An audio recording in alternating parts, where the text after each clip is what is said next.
What's happening, everybody, and welcome back to the True Gamer Podcast, a podcast hosted by two gamers for you, the true gamers. I'm one of your hosts, Eddie, for the final time probably ever, in case I never come back from where I'm going. And you know that you're going to LA, not Mogadishu, right?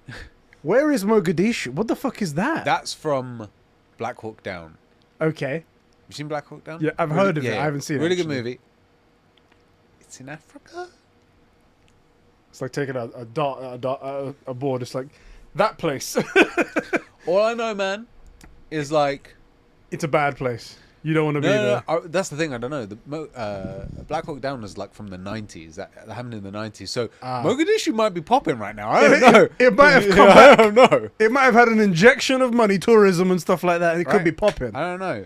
But you don't want to be there. It sounds like a place you don't want to be because I've watched Black Hawk Down once. Right, okay. Mogadishu. Well, here's the thing. I've already made it up in my mind that I'm going to get stopped at a traffic light or wherever it is and I've gone the wrong way or something like that. And then a police officer's just not going to like the way I'm speaking. I don't know what it is about the English accent just sounds smart and he might take that as an insult to his intelligence. Or a villain. There's no... either you're smarter than him or a villain. I've watched enough MCU movies to know that the English accent is a villain. Right. You're coming with me. And I'm like, what did I do? Bang, bang, bang, bang, bang, bang. And that's just how I die. I've been stopped by police driving in America. How are you still here? In my mind, that's just it. There is no other scenario. You get shot, right? That's what happens. That's why everybody flees from them. We've been communicating with the ghost this whole time. Go. Legit. I think I've told the story before, but it's probably a true gamer story. Conbrosations podcast. But basically, I straight up said to the guy, like, look, I was speeding. He goes, do you have any idea how fast you were going? 100%. Yes, I do. You got me. I'm not gonna do whatever you got to do. But could you help me? I'm lost. Right? I'm trying to find somewhere. The thing's out of battery. It doesn't work. This whole thing is like a dream trip, and like at the minute, a bit more. It's going sideways. Yeah, it's going sideways. Can you help? And he was like super helpful. He's like, oh, yeah, sure. Okay, because like I wasn't giving him any trouble. I'm like, you got me. I'm not like, yeah. I copped to it. Also because I'm going to leave the country, I'm not going to pay any ticket. Exactly what you're going to say. Yeah, exactly. So, I mean, I would pay any ticket, right, in case there are any officers watching this right now. But hypothetically, a person might leave a country because they owe somebody a tenner. Exactly. So anyway, he was. I just was look, man. This is like a dream come true trip. I've seen road trip movies since I was a kid. Doing a road trip finally, like. I'm loving it, but I'm lost. I'm trying to get somewhere. And he was super nice about it. Now, could just be that it was like... Are we recording? Yeah, we are recording. Cool. Can you move the mic up just a hair? Yeah, boy. In your face? Sorry. You know, also the thing is, though, people have good and bad days. I was going to say, it's probably that... Because obviously, all you ever see is the bad videos online. Yeah. So it's probably like, there's all these good guys, and like, fuck, man, these assholes are ruining it for us. We don't want to be a dickhead. As a general rule, just leave 10 and 2. You know how you're driving? Just go 10 and 2. Yeah, thank you so much. Cool, you know. I'm not reaching for this weapon over here. Yeah. Also, what's weird is you have... I think it's a law. It seems to be a law that your documentation needs to be in the vehicle. Okay. So what I would do if I was you is all your insurance and stuff that will come on the stuff, just leave it somewhere. Ideally, not in the glove box. I was gonna say that's always the thing I'm always worried about. It's like I'm gonna reach for the glove box now. What are you doing? I just said what I'm gonna do. Or because it's kind of Americana, stick it up in the visor. Okay. But only if you're not actually using the visors, because that's gonna be. Imagine this is what I don't understand. People leave their keys up there, right? Yeah. Imagine you're just like, oh, it's bright. Seen that in way too many movies. It's a real thing. And I'm like, what? It's a real thing. People do that. Anyway, this is the True Gamer Podcast. That's right. Bro, how are you doing today? How's things going? Yeah, good. Now we've done Forza talk. Yeah, I'm not too bad. In the time, because we'll put it down, it's like, you can skip this bit if you want to. It's not really... Yeah, totally skippable. Totally skippable. Yeah, not too bad. Been doing a little bit of mouse and keyboard gaming. Oh, you got me excited for a second there. Tell everybody about how you defected to the dark side. I don't enjoy it, I gotta say. I do think I didn't put him up to this. it's true. So, for those of you that aren't aware, obviously the stream rig came to me because you won the Beast Jedi Survivor rig. Don't at me because I'm not streaming. He's the reason I'm not streaming. I could look it up myself, but I put it onto him. It's his homework now. He's the reason I'm not streaming. I don't have an OBS tutorial. Of course, I could chuck a 5-word Google search up, but it's his job. No, that's the thing. To be fair, I did say I'd find a good one based on my knowledge that I do know it. And I'm not saying this as a mean thing. In what time are you going to do that? And I'm not trying to this to be mean, but it's like, and I'll do it for you still. Yeah. But you also could have done it yourself. Oh, yeah, 100%. But this is one of those things, right? We're both, as it turns out, quite busy. We're quite busy. And strange. You said, yeah, I'll find one for you because I know what I'm looking for. Because we were just talking backwards and forwards. Yeah. And in my head, I'm like, sick. I'll copy his homework. I don't have to do it. You're like, all right. Yeah. I'll wait for that then. Yeah, exactly. So that's your job now. There's the skeleton still waiting for it. It's like that meme. It was like, the parent helping the kid. And then there's that one, like, in the swimming pool, drowning. The one in the bottom of the swimming pool. Sheps is streaming. Yeah. So how come you haven't been liking mouse and keyboard gaming? Tell everybody the reason why it's awful. That's the thing. It's clunky, man. It is not as intuitive. At least now, for the record, I have time on both. I haven't been on M&K for a long time, but I put literally hundreds of days on M&K in World of Warcraft. But like I'm playing Apex, and just the movement system is all quite different. Yeah. And I'm just finding it really difficult, man. Like, it sounds stupid, but like 1 and 2 are your like 2 guns. Yeah. Gun 1, gun 2. That's all fine. But like number 3 puts them away, and I'm just struggling to find 3. I know it sounds dumb, but like if I'm in the middle of something, I've got to put the guns away, run to cover. I'm just struggling to find it, and I'm struggling to hit reload. I'm trying to interact with stuff instead. It's just not good. There's a. I do think it would be a better, like it is more efficient probably, but it's just not as intuitive. It's more efficient if you can somehow nail all of those buttons all the time. Yeah. If, however, you have any sort of normal level of dexterity, if you're just normal or slightly above average, then you still have to be like, okay, I'm hitting wrong buttons occasionally. Things aren't in the most like right under your finger position or right under your hand position. It's adapting and over adapting, making yourself uncomfortable to get into a position to do something. It isn't an ideal way to do it, but it is a more efficient way to do it. Just because it's better for the purpose doesn't make it more intuitive and more fun. Like, it's much more fun to play on the controller, and frustratingly, because I am on a very strong PC, if I switch to controller, I jump massively in terms of like skill and stuff. But it will be better on M&K for this thing, but it is really frustrating me. Like I said, I've always said this since the beginning. Mouse, amazing, brilliant, fantastic, the best piece of aiming equipment ever. Perfect system. Keyboard is the where it lets down massively, and there's a huge trade-off. And I understand people are like, well, your controllers aren't as accurate. I get that too.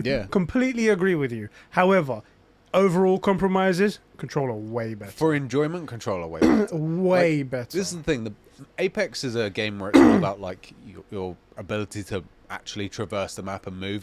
Movement's a huge part of it. And the best like movement gamers, they're on M&K.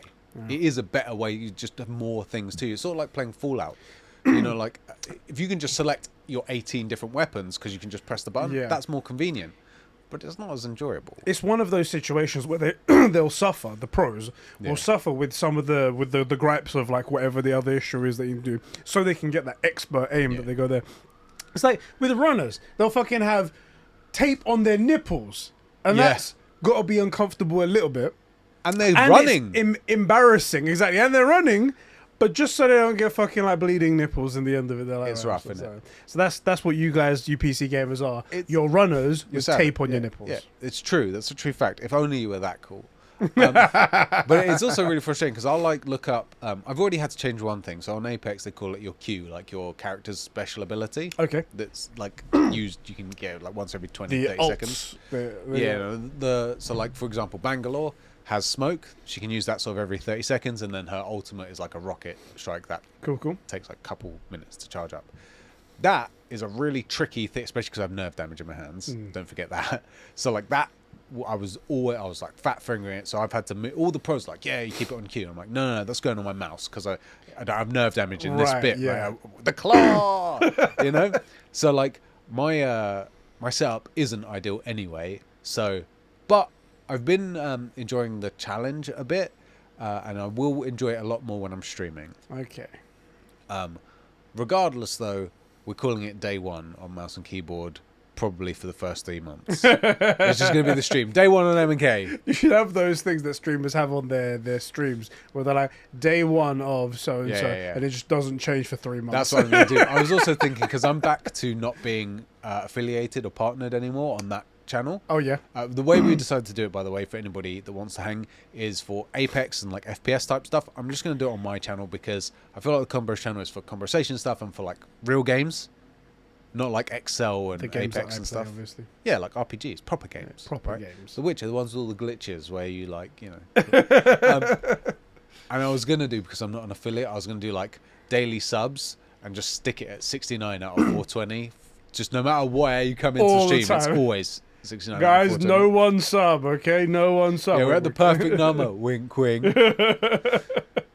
Anyway, so I'm looking forward to streaming. That'll be good fun. Good.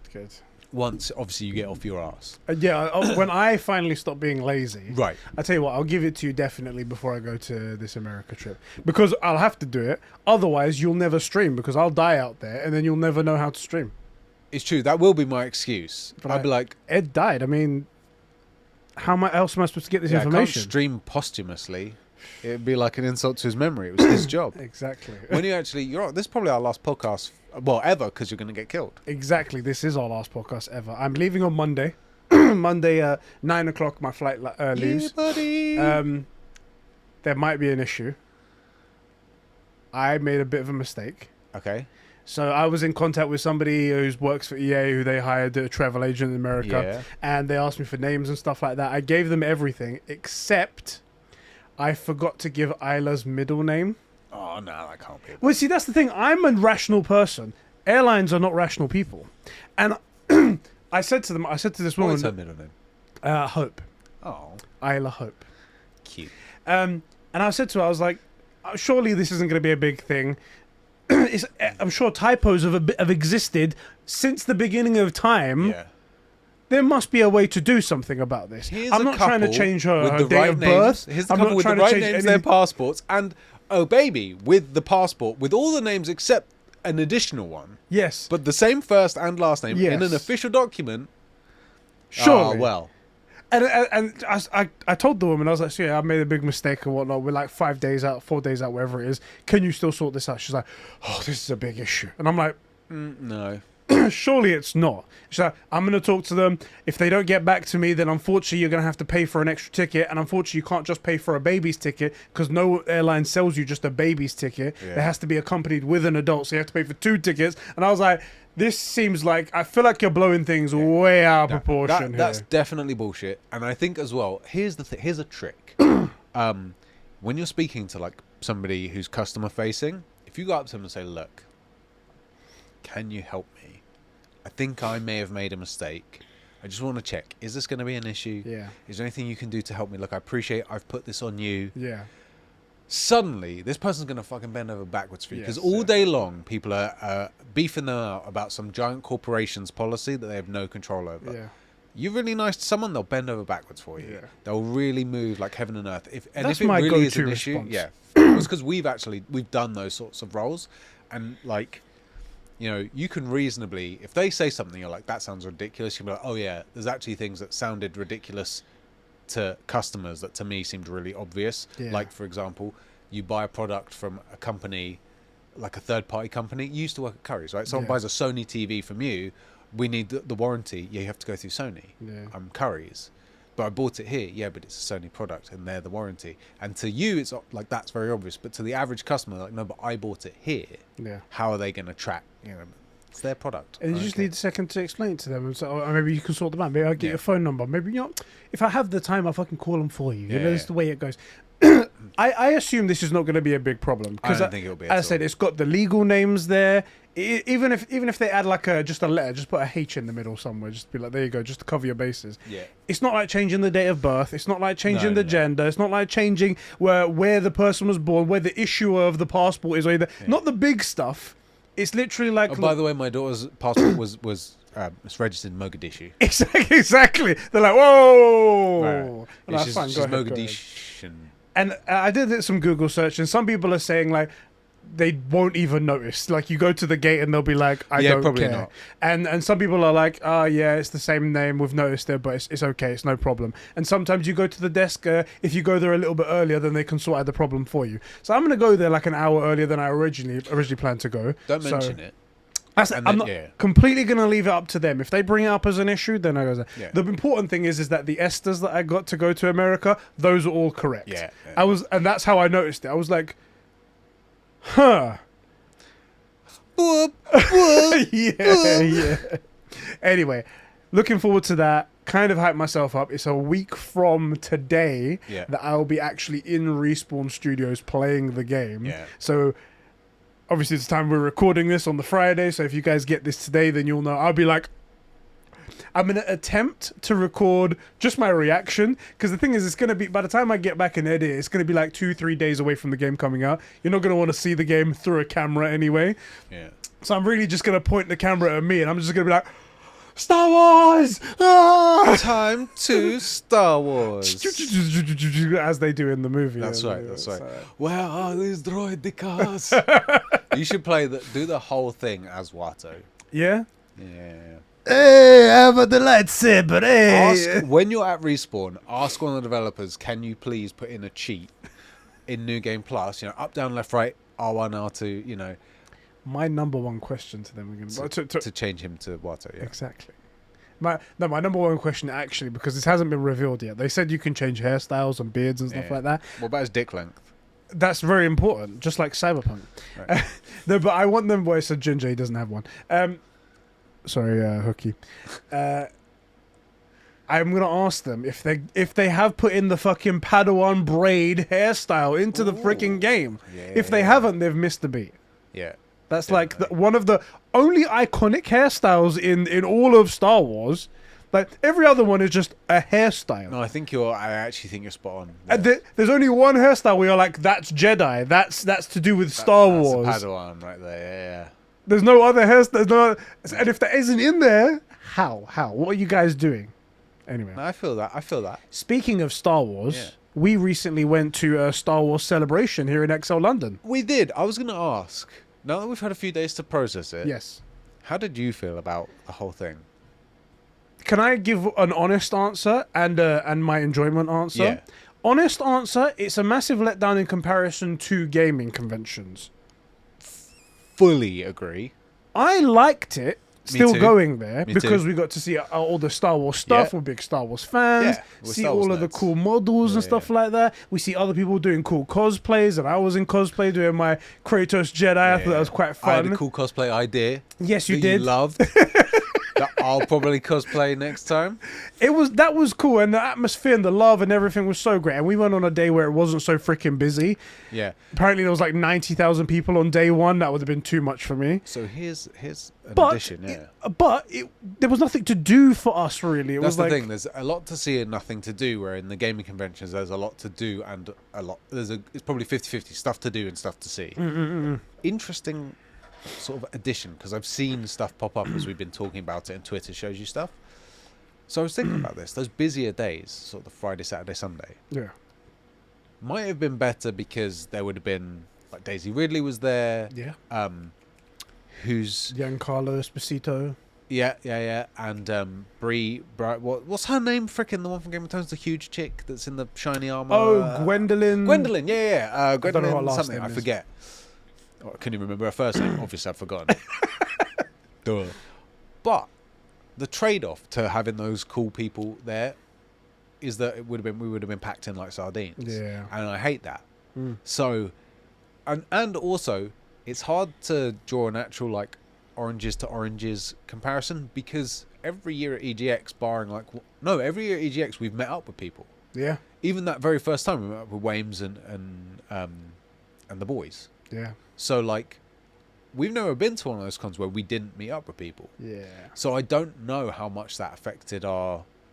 That's probably a part of it as well. We have when we go to gaming conventions, we have celebrity status. Yeah, we're a big deal. Big deals. Like this time, obviously we were going to go to hang out with our best friend Hayden. Yes. But he was busy. He was, and we weren't. It wasn't a taking gaming pictures. convention, so.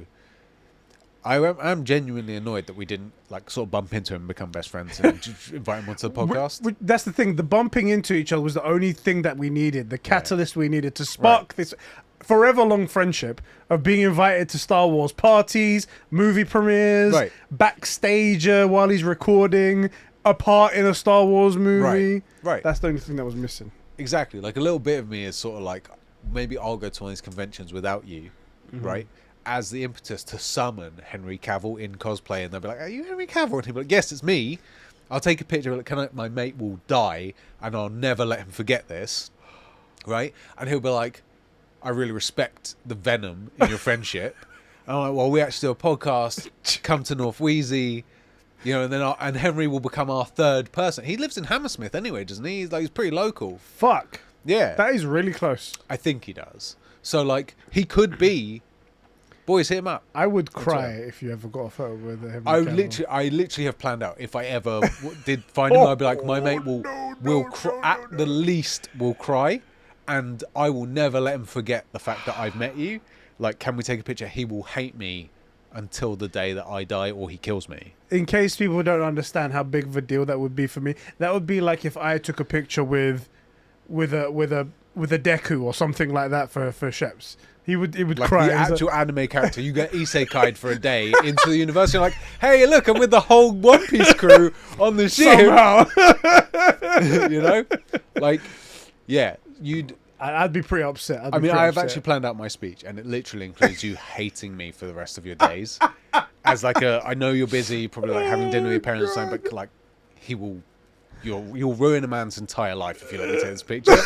Like, and he's like, all right, let's do it. He's my best friend, and he'll never be happy again. I need to do this.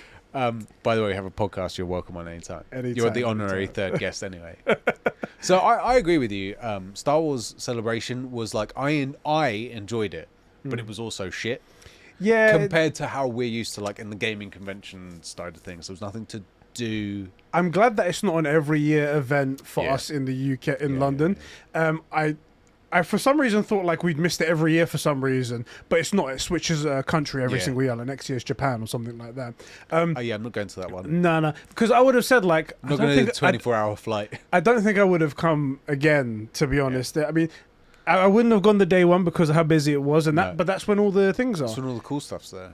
I had fun. There were great people I met there. There's some really cool projects. Oh, so good. That photographer kid, he was cool. Yeah, he was great. Ben wasn't he? And it was so cool to be around so much Star Wars stuff. There just wasn't much to do there. Yeah. And ironically, it's the most expensive of all of the cons. It was £85 for a ticket. Not cheap. And like MCM is like £32 and EGX is like £30. It's not cheap, and also you have to budget. Like, first of all, you have to budget as an adult. Like, you have to budget. It's not fun. Secondly, you got a budget for your gaming and for your nerd stuff. And the real good thing about these conventions is the amazing talent that goes there.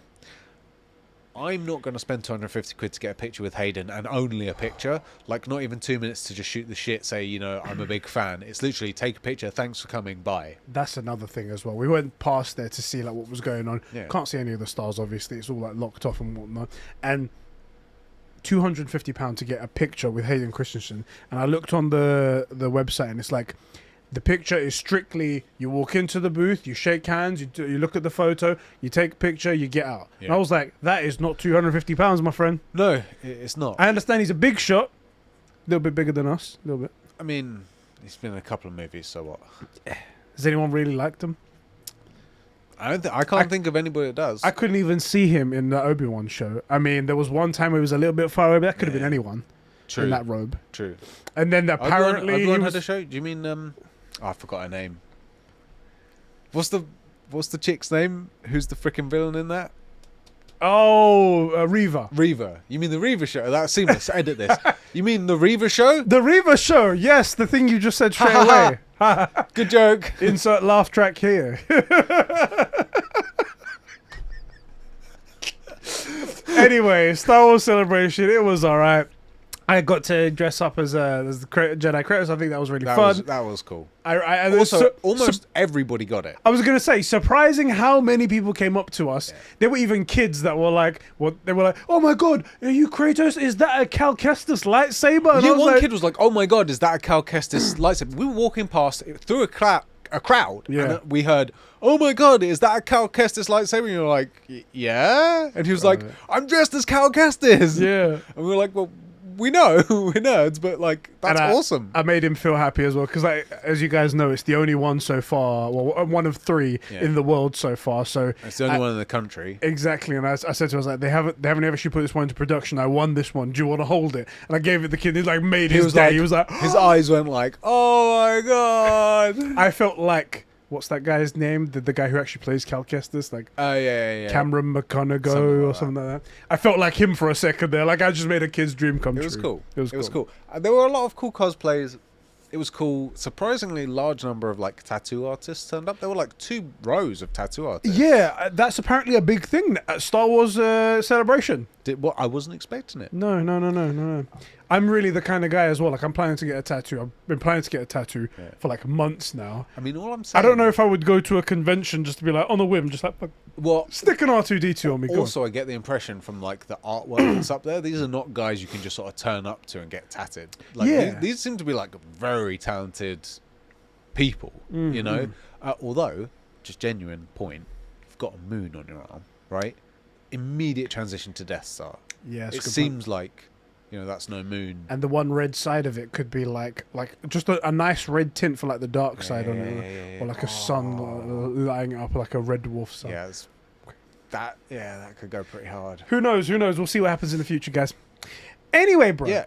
So before we get started, let's thank. We haven't got started for 20 minutes. Exactly. Let's thank our super bros who support us over at patreon.com/Conbrosations. We keep the lights and mics on and everything happening here. Our super bros are our highest tier, just under the $69 tier rather. That's right. They're not even our highest tier. Frick these guys. Peasants, man. Like they're like phone-in fans. Yeah, they're like not really fans. They're really fans. Those people are Isak the Ultimate Cumsock. Can you get out of the way? My juicy left nut Sabine from Smallville, Mikey T the Gamer Giant, the Filthy FIFA Fanatic Joe McCormack, Jinheim. Do you know, by the way, I felt so bad because do you know what he means when he says Jimheim?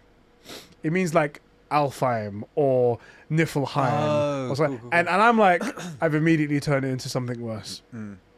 Anyway, and Gamsmaster, the leader of the Empire, the fearless one, the great Lord Vader himself, step cousin, who isn't really related to anyone of importance, but he likes to be involved. He likes to get around. Thank you guys so much for your support. We love you so much, and thank you for supporting me one last time before I die. That's right. That's right. Okay, bro. I just realised your shirt says the Empire did nothing wrong. They did nothing wrong. Point to one thing they did wrong. Point. By the way, did you know it was pointed out? Again, drawing it back to Nazis. How many years did Hitler say he was going to give of the Third Reich? Was it 1,000 years? Yeah. 1,000 years. So I think it was said in one of the comics. Yeah, the books, Jedi are there for 1,000 years, right? Not Jedi. Palpatine said he was going to rule. It was going to give Empire for 1,000 years, and it was worked out that based on obviously the movies and stuff like that, he gave about 157 years of a little short of that. Just shy. Yeah, bring it back. I heard a cool fan theory, I guess, but it was that the reason Palpatine is doing all this stuff and getting the army up isn't just to get rid of the Jedi. It's because he knows there's some like terrible threat coming from like the next galaxy over. Ooh. And I was like, okay, I guess that makes sense, but like, how does he know this? And then like, also, surely the Jedi are a great meat shield to have like right in front of you. Like, send all the Jedi out to deal with it. Right? You think? No, let's kill them. possible allies in the situation. Right. Like, they wouldn't want to kill the thing that's coming as well. Right. Because for like thousands of Jedi, don't worry, me and one other Sith, we got this. The Force is strong with you. That's all I need. Right? Who, by the way, every time they get too strong, you start killing them off because you're worried they're going to kill you. Perfect system. Bro, PlayStation have a new hardware coming, and it's a handheld. Yeah.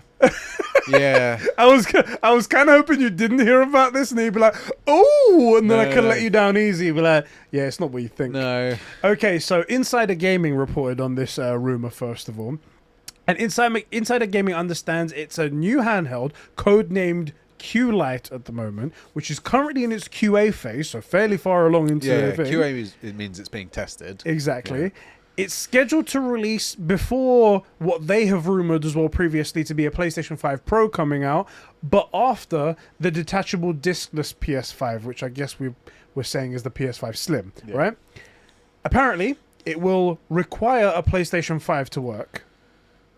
So it's not something that you can just buy and then play games on like that. Its main function will be to play remote play games. So the game will be playing on your PlayStation 5 and it will be playing over the internet, so not native games on the console. It apparently have an 8-inch 1080p 60 FPS screen, haptic feedback in the controller part. That's pretty interesting, yeah. And obviously would require a permanent internet connection because it's playing over a remote play. The way that I was like, well, when I read everything that was going on. Because the thing is, the picture that was circulating, because there's no picture for this thing, people are just popping up PlayStation Vitas everywhere. Yeah. And they're like, PlayStation have got a handheld coming up very soon. And I'm like, oh, shit. And I swear, me and Zacchino were talking about handhelds like the day before. And then this came up. Yeah. So bro, how do you feel? I'm going to be straight up. Be straight up with me. Mobile gaming sucks. Yes. Portable gaming, amazing.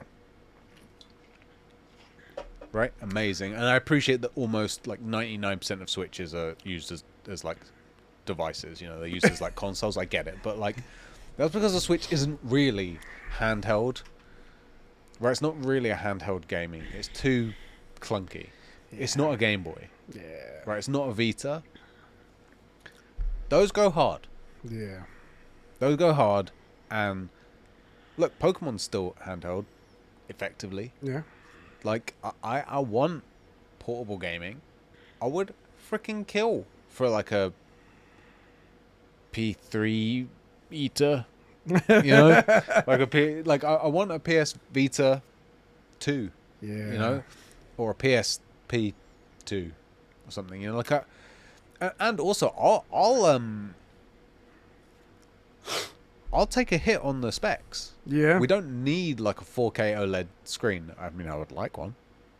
That would be nice.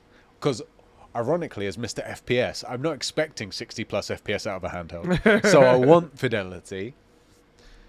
And I want some cool little games. Like, ironically, as like RPG fans, I don't think every game needs to go 40 hours open world, whatever, right? Like, in fact, how long to beat Pokemon Red? The OG Pokemon. I'd imagine that's quite a bit. I mean, terrible example, 55 hours. I was going to say, because my childhood was all that game. But this is the thing, it was a game that you could just continue. So here's the thing. Main story, 55 hours is what they say. Yeah. What this first thing comes up. Main plus extras, 146 hours. Completionist, 256. I mean, that makes sense to me. I put a lot of hours. Yeah. I went through a lot of AAs. You know, terrible example. But my point is, it's because it's not like cutscene heavy or anything like that. Yeah. Modern ones are like giving you stories through cutscenes, and if you had a bear of those, then it might be a bit too much slow. But with this, it's like a bit more digestible. Yeah, it's all you learn everything like organically by doing it in the game. Yeah. I want more games like that. I would love to just sort of look. I have Insomnia, right? It's not super achievable for me to be sat in bed streaming Apex off my PlayStation to a handheld. Yeah. But what I could do is, you know, catch them all. Catch them all. You know? See, I'm in two camps about this. I've got pros You and and your cons. Nazis for- always the camps and God damn it. This is going to be known as the Nazi podcast. Anyway, Jim Heim. I'm in two camps about this because I see pros and cons for both things. yeah, Your way was the way that I've been thinking about for ages. I've been thinking about, man, I would really love another handheld. I'd love them to come with a PS Vita 2. The downside with that is that it would have to be dedicated games made for it. yeah, So it means an entirely different section of games. So like we'll get our Horizons, we'll get our God of Wars, we'll get our stuff like that. yeah, straight up. And this will be something completely separate, which means devoting development time from all of these studios away from the main console PlayStation 5. yeah, Now, that's up to PlayStation. If they were going to do that, then they'd have to come up with a whole bunch of studios that do make dedicated games for this thing. yeah, And that's on them. And it could be cool. yeah. Totally agreed. And they have the formula for making cool games. They just need to make it for a handheld. Right. But it does mean that people would have to support it in order for it to get the same sort of like push in research and like backing as the PlayStation 5 does, because it Yeah. sells so many millions of games and millions of units and True. stuff like that. I'm just, No, I'm with you. and I don't think, and It's but not ideal. it's not ideal. But It's the not problem ideal. is that it's proven that it can work Yeah. with Nintendo Switch. Nintendo makes games for the Switch. They're all these crummy games that have like barely any good specs. They don't have much going on in them. They don't push fidelity. They don't push anything. But people have fun in them because they're fun games. And that could be something PlayStation explores. However, it is a gamble. Will people even go for It it? is a gamble, and here's a sort of counterpoint. We suspect, despite how good the PSVR 2 actually is, it's probably going to flop. For various reasons. Mostly just awful timing, and then bringing a product to a niche market that you had to gamble was going to develop and hasn't really. Yeah. For various different reasons, things out of everybody's control. Yeah. Are they then going to be like, well, let's go into this other market? Or are they going to say, look, screw that, PS6, or PS5 Pro, PS6, let's just put our energy where we know we've got, and good games. This is exactly the argument that I said to Zacchino as well. When we frequently send like messages about game stuff, and we said we saw this rumor. It was just a rumor, by the way, that apparently only 275,000 PSVR 2 units have been sold, and they like ordered 2 million to start off with, something like that. So they've really undershot it. It seems like. Again, just a rumor. We don't know, but if that's true, then that means that this hardware, this extra console, essentially, is failing, and they'll use those numbers to prove that we can't put out a handheld because that will also fail. Look, people don't want to go outside of main console gaming, no matter how much, how good it is, because the PlayStation VR 2 headset is fantastic. It's amazing. It's incredible. Also, the fact that a console can run that thing. Exactly. It's bonkers how good that thing is, right? It's Really not failing incredible. because it's bad. It's failing because the economics of the world changed at a really bad time, and that cost can't be justified to the average consumer right now. Right. Had it come pre-COVID, maybe this would have been okay. I think people would have been a bit more acceptable. It would have gone down really well. Exactly. People try to use the argument where they're like, it costs more than the console. It's like, that's how much the PSVR 1 cost, and you're making. What's an Oculus cost? I was gonna say you're then you're getting what's the- way crappier quality when you What's get an one of Oculus those. cost, and then what do you need to run it? Exactly. Like, the cost of actually running an Oculus is not the 800 or whatever it costs to buy an Oculus. I'd say the cheapest way to get into VR is that Meta Quest 2, which is like just the headset itself. It doesn't need the computer, but the games on those are really low fidelity, really crappy, and it's nowhere near the I don't want to tech play as this. games like that. Exactly, there's that issue. And if you do go into something more quality, then you need to get a beast rig for it, and then you're in the same situation. Yeah. And that was annoying. And I said to him, like, they're going to use this to justify why they should never make a PlayStation Vita 2. Yeah. And then the next day they come out with this, and I was like, maybe, and this is my other camp that I'm in, maybe this is something we can live with. This won't be something I think you take out on the go, because wireless internet is nowhere near good enough to do that. And it would have to people be... do it with their Switches all the time. We've seen that ad. Well, at least they don't need an internet connection for that, right? True.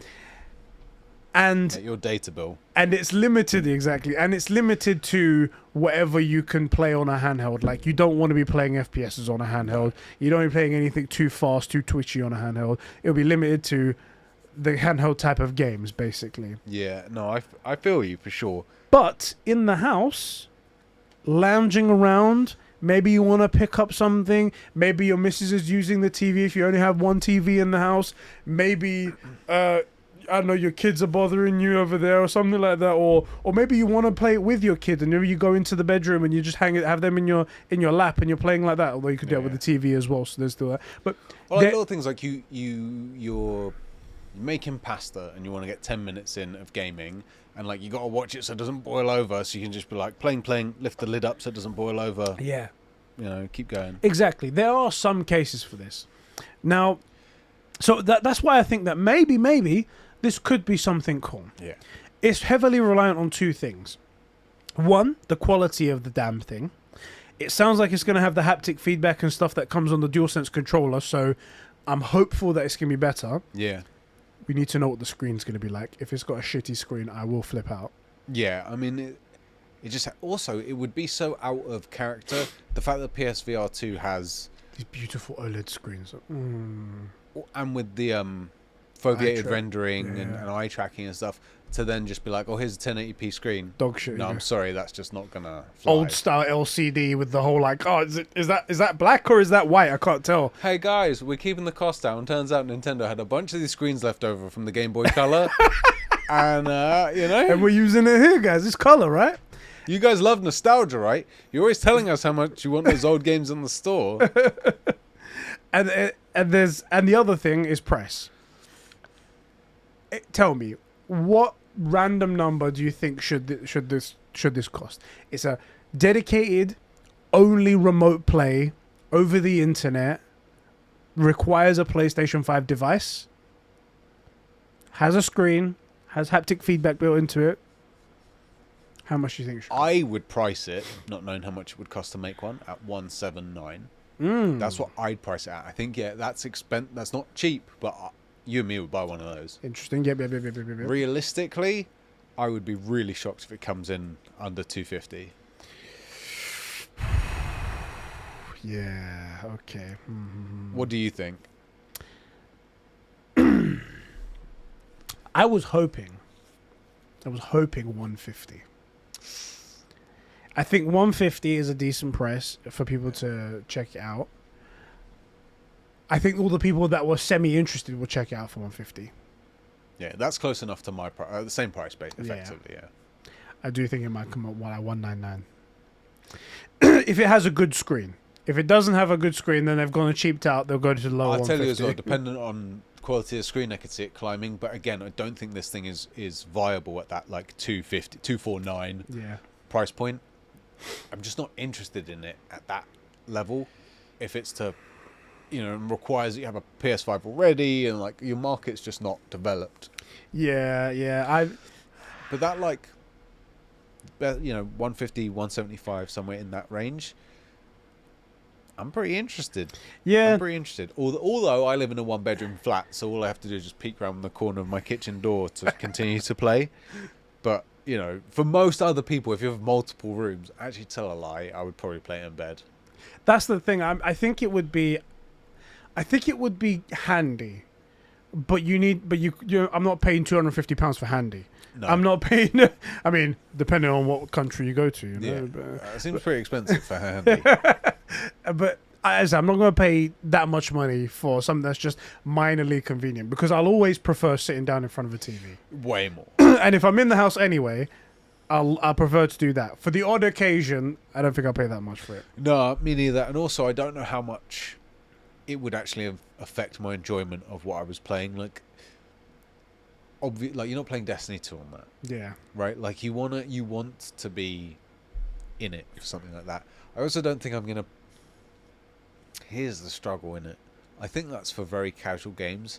I don't see myself playing Horizon, God of War, Ghost of Tsushima, The Last of Us on that.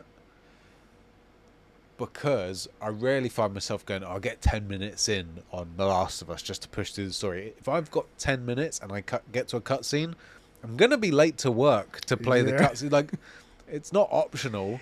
Do you know what so it I'm just is? not going to do it. So this is a uniquely PlayStation problem now, I think, because when you have great games like that, it's kind of like the great movie scenario where you'll go watch that great movie in an IMAX theater. You won't watch that on streaming services. You'll be like, I'm not watching Top Gun at home on my crappy TV. Yeah. I'm going to an IMAX theater to watch this bitch.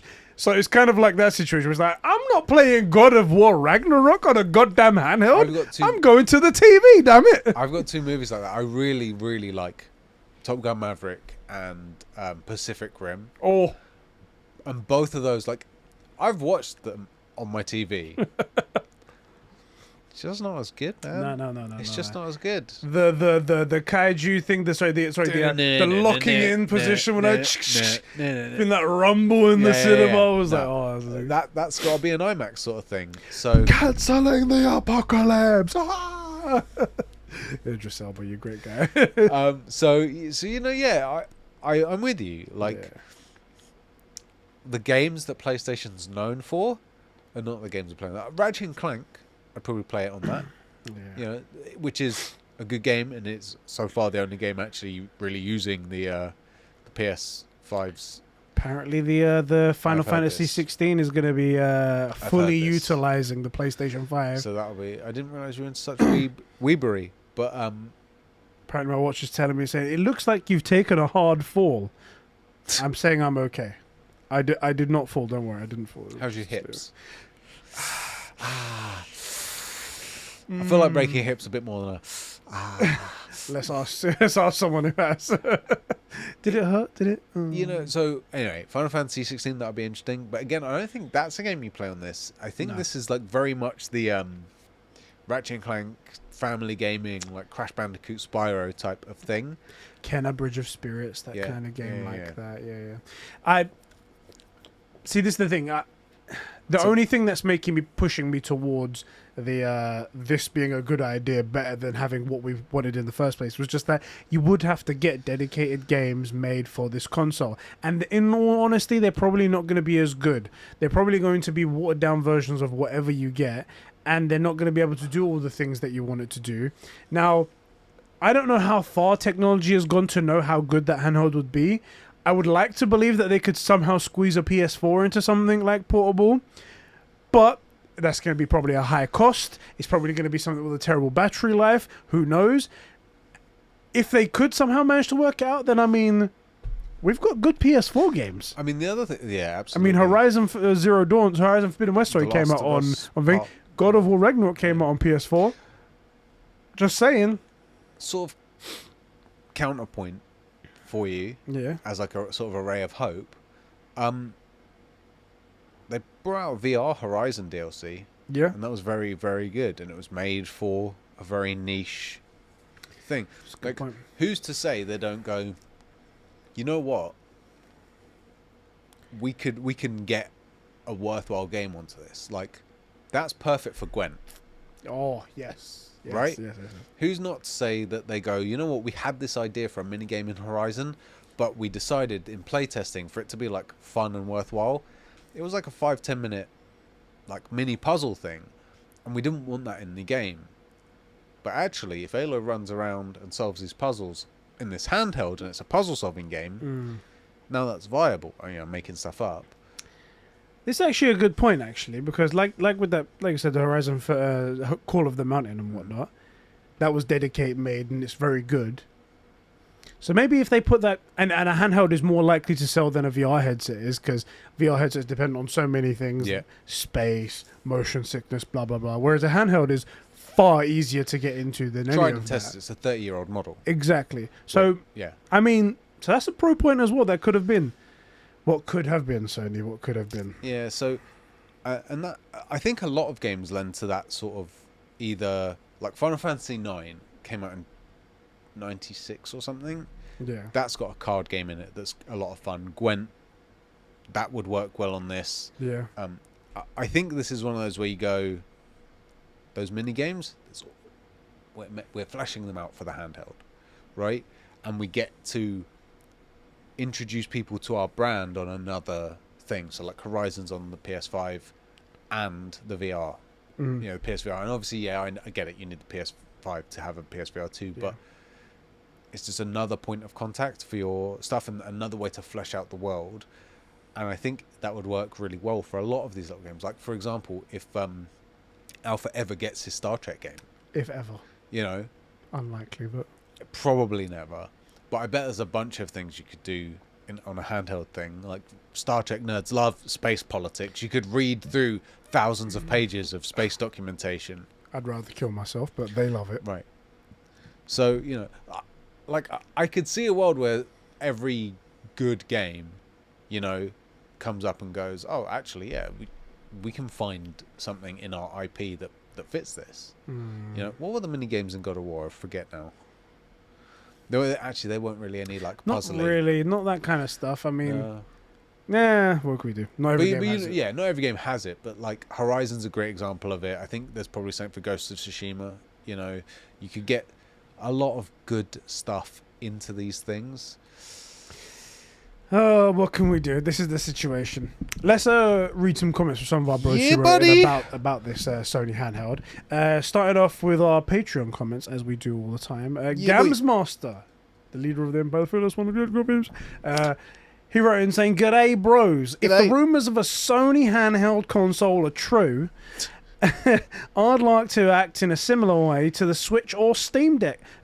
I'd like it to act in a similar way to the Switch or Steam Deck. As in, I'd like to be able to play PlayStation first-party games, even if they're reduced graphically to allow for processing. Playing Spider-Man or God of War or The Last of Us on the go would be awesome."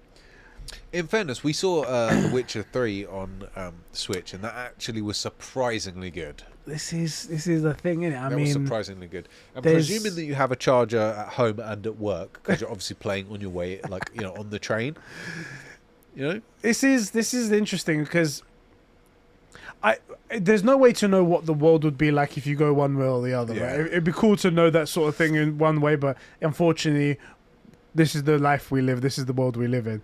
It would be interesting for them to be like, okay, we knew that you guys wouldn't buy this £500 handheld console Right. that could play like every PlayStation 4 game and reduced graphics PlayStation 5 games, and that's why we're going for this route over here. Because I feel like that's what would happen. There would have to be a I higher think you're right. price, just because of the tech world that we live in now is expensive, and no one can afford that kind of thing because everyone's just making ends meet. You're not wrong. I feel like while it would be unfucking believable, it'd be great to play Spider-Man, the latest Spider-Man on a handheld, and it'd be so cool for them to put it up as like the advertisement, like coming to PlayStation 5 and PS Vita 2. Yeah. It would be great for that to be a thing, but unfortunately, I don't think it would be happening realistically. But let us know in the comment section, Gams Master, if this is something you're willing to compromise on. Is it cool to have... I mean, I don't know what your internet is near you, but let's say it's not 100% reliable, so maybe you get dropouts every now and again. But at home, at least, maybe you get a decent experience and you can play somewhere else other than in front of your computer. The other thing as Or well your is like PS5. how much does a screen that you and I would like reasonably want to play on, how much does that just suck up battery life? Yeah. Because I think that's really what happened to the Switch, and the Switch doesn't have a monster screen. But I think like realistically, one, it's a bit cumbersome, but even like mobile gaming, i.e. around the house, it just ends up being a console.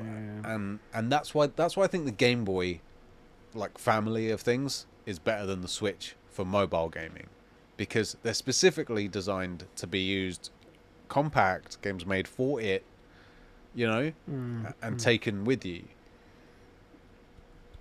Yeah, I don't know, like I feel like I'm talking myself out of it as I'm trying to justify it, and every time I'm like, it's not actually a very Coming good up against point, a wall, yeah. you know.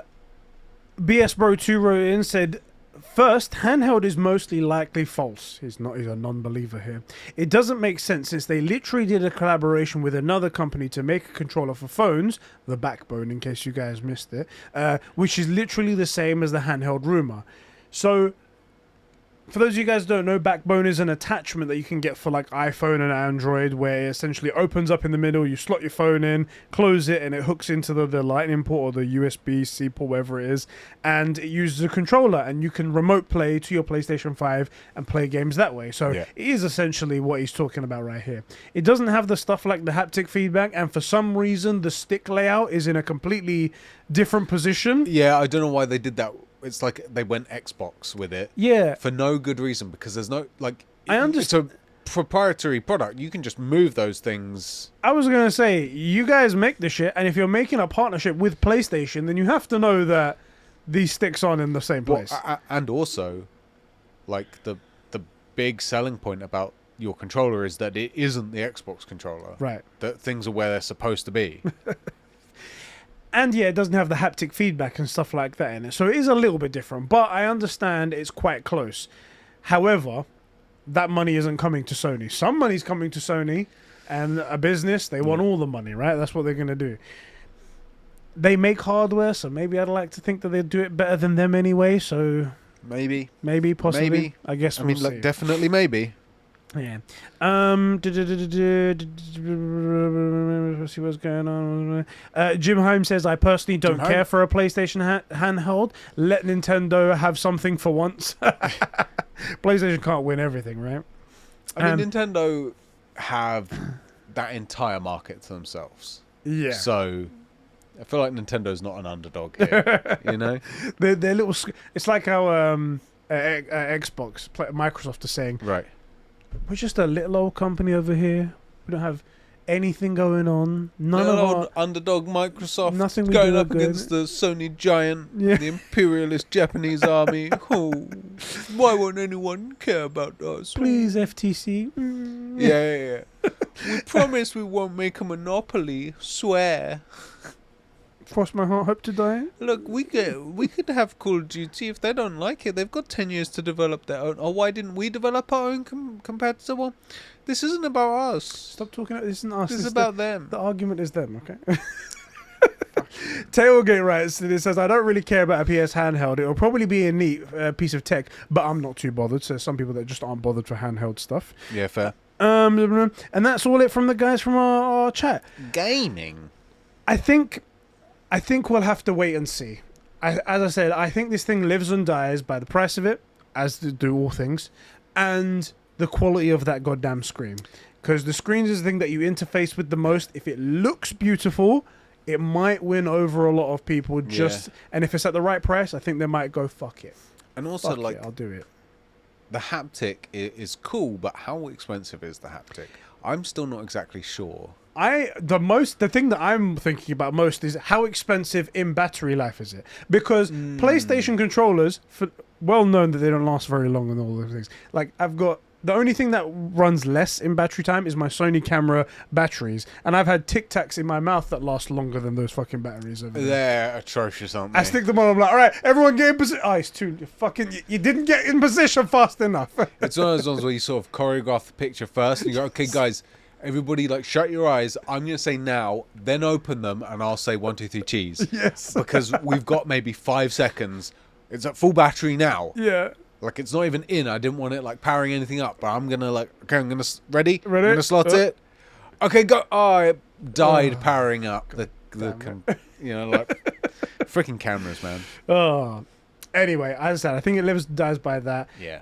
Battery life as well has got to be something to take into consideration. I'm open to the idea. However, we do have to think about what could have been. Very sad. And again, not only, like you say, the hardware and the tech and stuff, but the price point has to be just right. And there's got to be stuff worth playing on it. Like, I do think the idea that it's just going to be a connector to your PS5 isn't going to be enough. Something's got to come out for it. And something with some cachet, it's got to be like a Horizon minigame or Gwen, or something. It's got to be something to be like, oh yeah, I've got this for this. I wonder. You have to think it's future-proofed, right? You have to think that they've thought about streaming in the future, because right now, I mean, that's essentially what they're doing from the PlayStation 5, streaming from the PlayStation 5 to the thing. So cloud gaming. Yeah.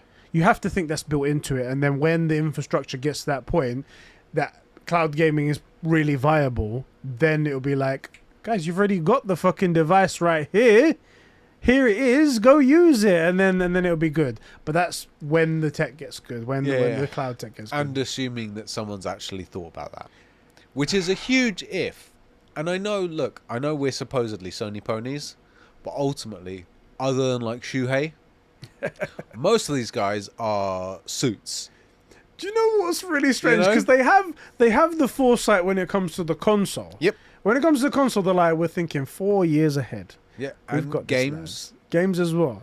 But anything else outside, they're like, what? Oh, it's supposed to last more than... So weird. It's so weird. Oh, God.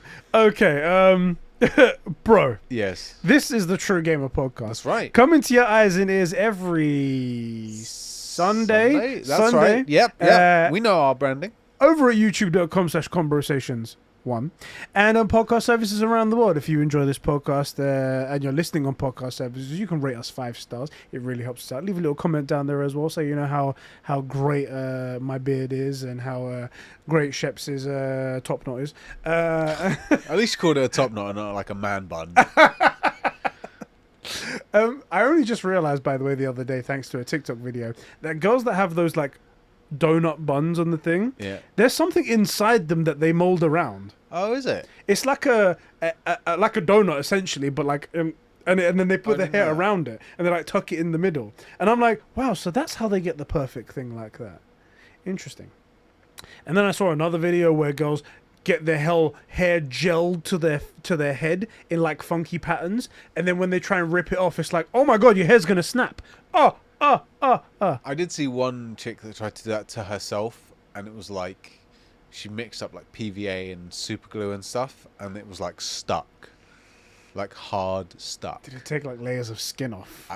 I don't remember, but I remember it being like a biggest TikTok fails kind of thing, and it's like you just clear cemented your head. That's all you did. You did that.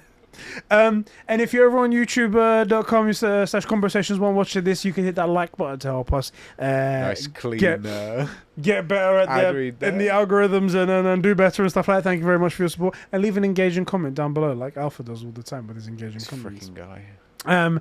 If you want to take your support one step further, however, if you want to support these guys that you're watching with your eyeballs, listening with your ears, you can head over to patreon.com/conversations, where you could kick us a couple of bucks a month and be read out as a true gamer at the $5 tier, and get this podcast a day earlier than everyone else. You'd have to sit in the stalls with the peasants. With those peasants over there. Get it for free. And you can be read out like one of the true gamers, like I said right here, like Adam the High Quality Potato, Gams Master, Sheps' Crusty Right Nut, Isak. What is your left nut like?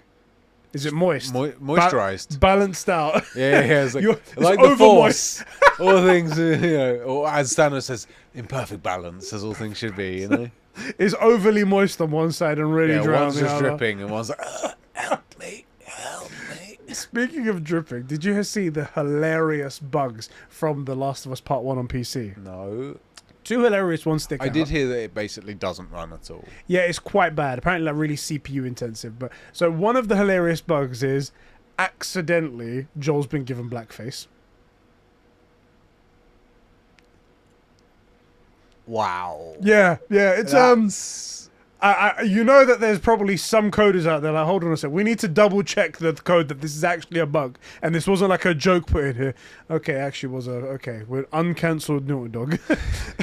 And the other one is there's one scene with like Tess early on, and every time the camera switches, each of the characters get drenched with water as if like they've just come out of a swimming pool in the game. So every time it cuts, you start to see drips coming off of them and they're completely drenched. And as the scene goes on, the more cuts between cameras, they're just more soaking wet just all over them. And I was like, that's kind of funny. It's hilarious. I was like, these bugs. That's kind of funny, but again, it just proves that you shouldn't be playing games on PC. It just, good.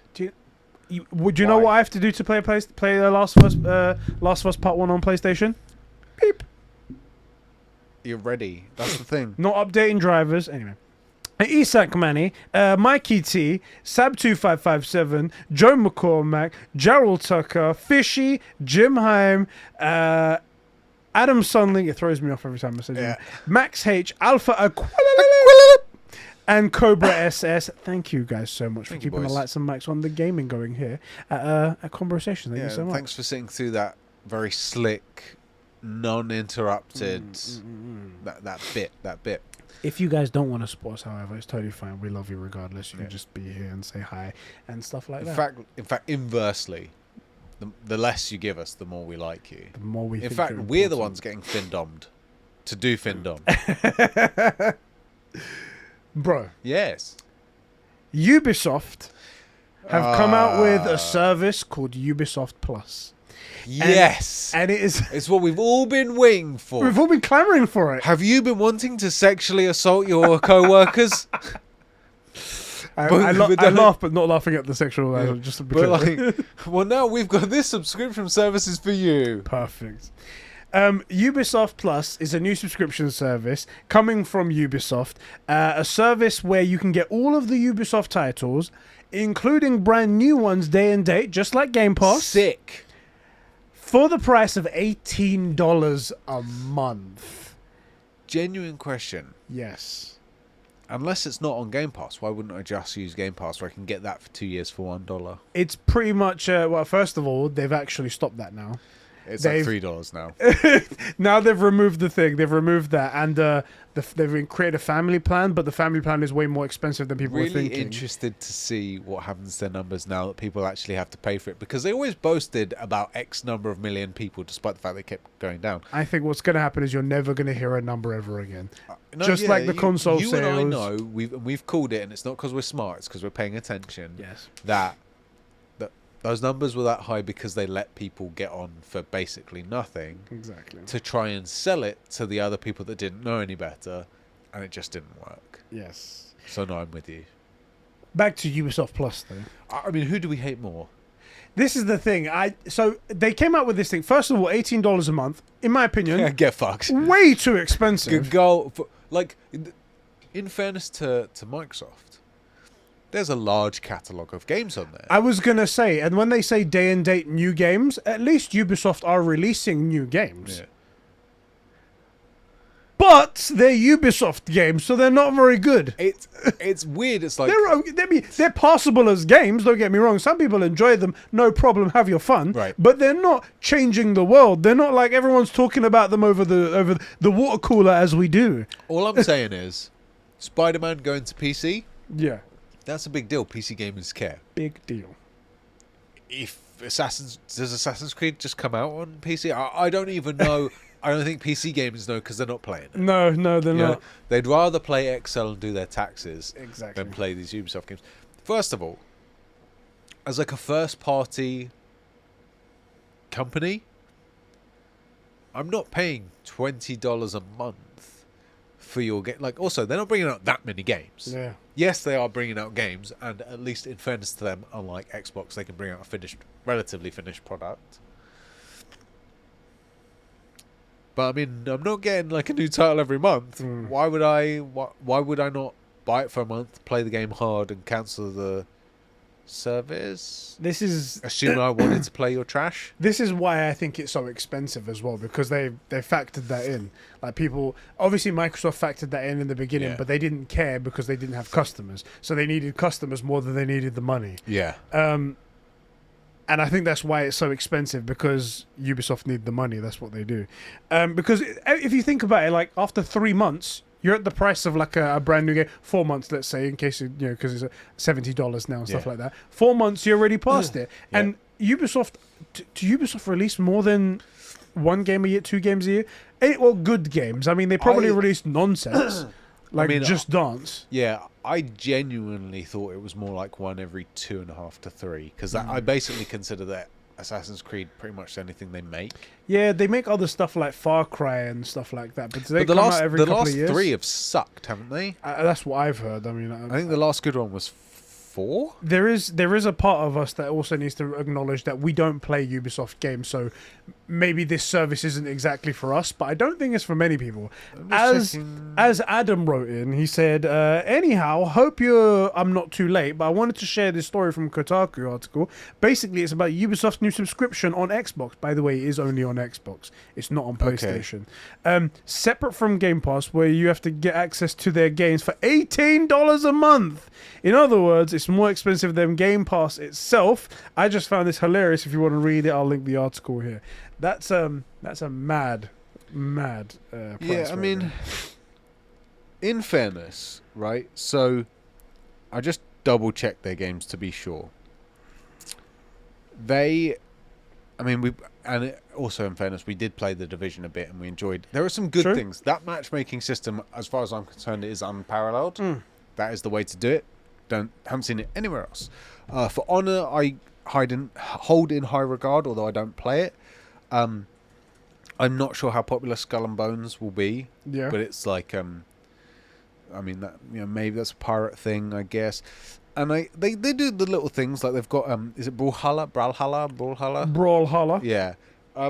But overall, I mean, I don't find anything here particularly interesting. They've got an Avatar game coming, and yes. Rainbow Six, I think, is theirs as well. Yes. But I think Rainbow Six is a very niche field relative to like Call of Duty, Apex, Fortnite, in that shooter world. And it's very much one of those games that you get and you play for like life. Yeah. So why would you buy on a subscription service? Why would you get that for that? That's sort of what why would you buy the game? What I'm, I kind of agree with you here. So as far as I'm concerned, I see this as an Assassin's Creed service. Yeah. Really? That's the thing, because I mean, if you look at I'm on the Ubisoft store website right now. Skull and Bones, which is a game that we haven't seen very much of, and it just keeps getting delayed. So I'm guessing it's in major crap. Assassin's Creed Mirage. Who knows if it's going to be any different to what Assassin's Creed is normally? And then the Avatar game, which again we know nothing about. Yeah, and again, the idea that I think this is my concern with the Avatar game is that they're going to. It would be very easy for a game like that or Horizon or Ghost of Tsushima, to be fair, to lean on the fact that it's pretty. Now, Ghost of Tsushima and Horizon are two of the most gorgeous games we've ever seen. Mm-hmm. That also have great mechanics. At minimum, they both have a 7 out of 10 story. Yeah, I think they both have some issues, but like the world in Horizon is just gorgeous and so attractive and so fun to like fly around. The combat mechanics in Ghost of Tsushima are outstanding. Yeah, outstanding. So it does, as well as being just stunningly gorgeous to look at. Now, I would be worried that Avatar would just be a very pretty game. Yeah. Also, another like just question here. My impression of Ubisoft games is they're not particularly well optimized. That they're quite bloaty. Right? There's a lot of just question marks for the sake of having question marks all over the place. And so, you get a similar, let's say, quality of... Well, quality is not a good example, but God of War versus AC Valhalla. Yeah. Right? Similar length stories. One of those games is like almost double the size of the other in terms of the hard drive space required. And also gives you about half the game in the 40 hours of game that you have to play. Yeah. So I would worry about that. I will say personally I'm interested in Skull and Bones. I love the pirate. That was the best part of that. Which one was it? It was Assassin's Creed Black Flag. Yeah. That was the best part of that, in my opinion. I genuinely haven't played any Assassin's Creed. And that's the only one I'm tempted for as well as Black Flag. I think it was really good. I really liked it. Maybe it came at a time when I was looking for something like that. I don't know, but yeah. What's interesting to me, though, is that what are the people who buy Game Pass, who subscribe to Game Pass, saying about this service? Because it is only $3 extra a month. I think Game Pass is $15 a month, right? Game Pass Ultimate. Yeah. But crucially, this actually has games on it. Yeah. Now, counterpoint to my own counterpoint. Yeah. You can get third-party games also on Game Pass. So maybe that is one of the big benefits to that.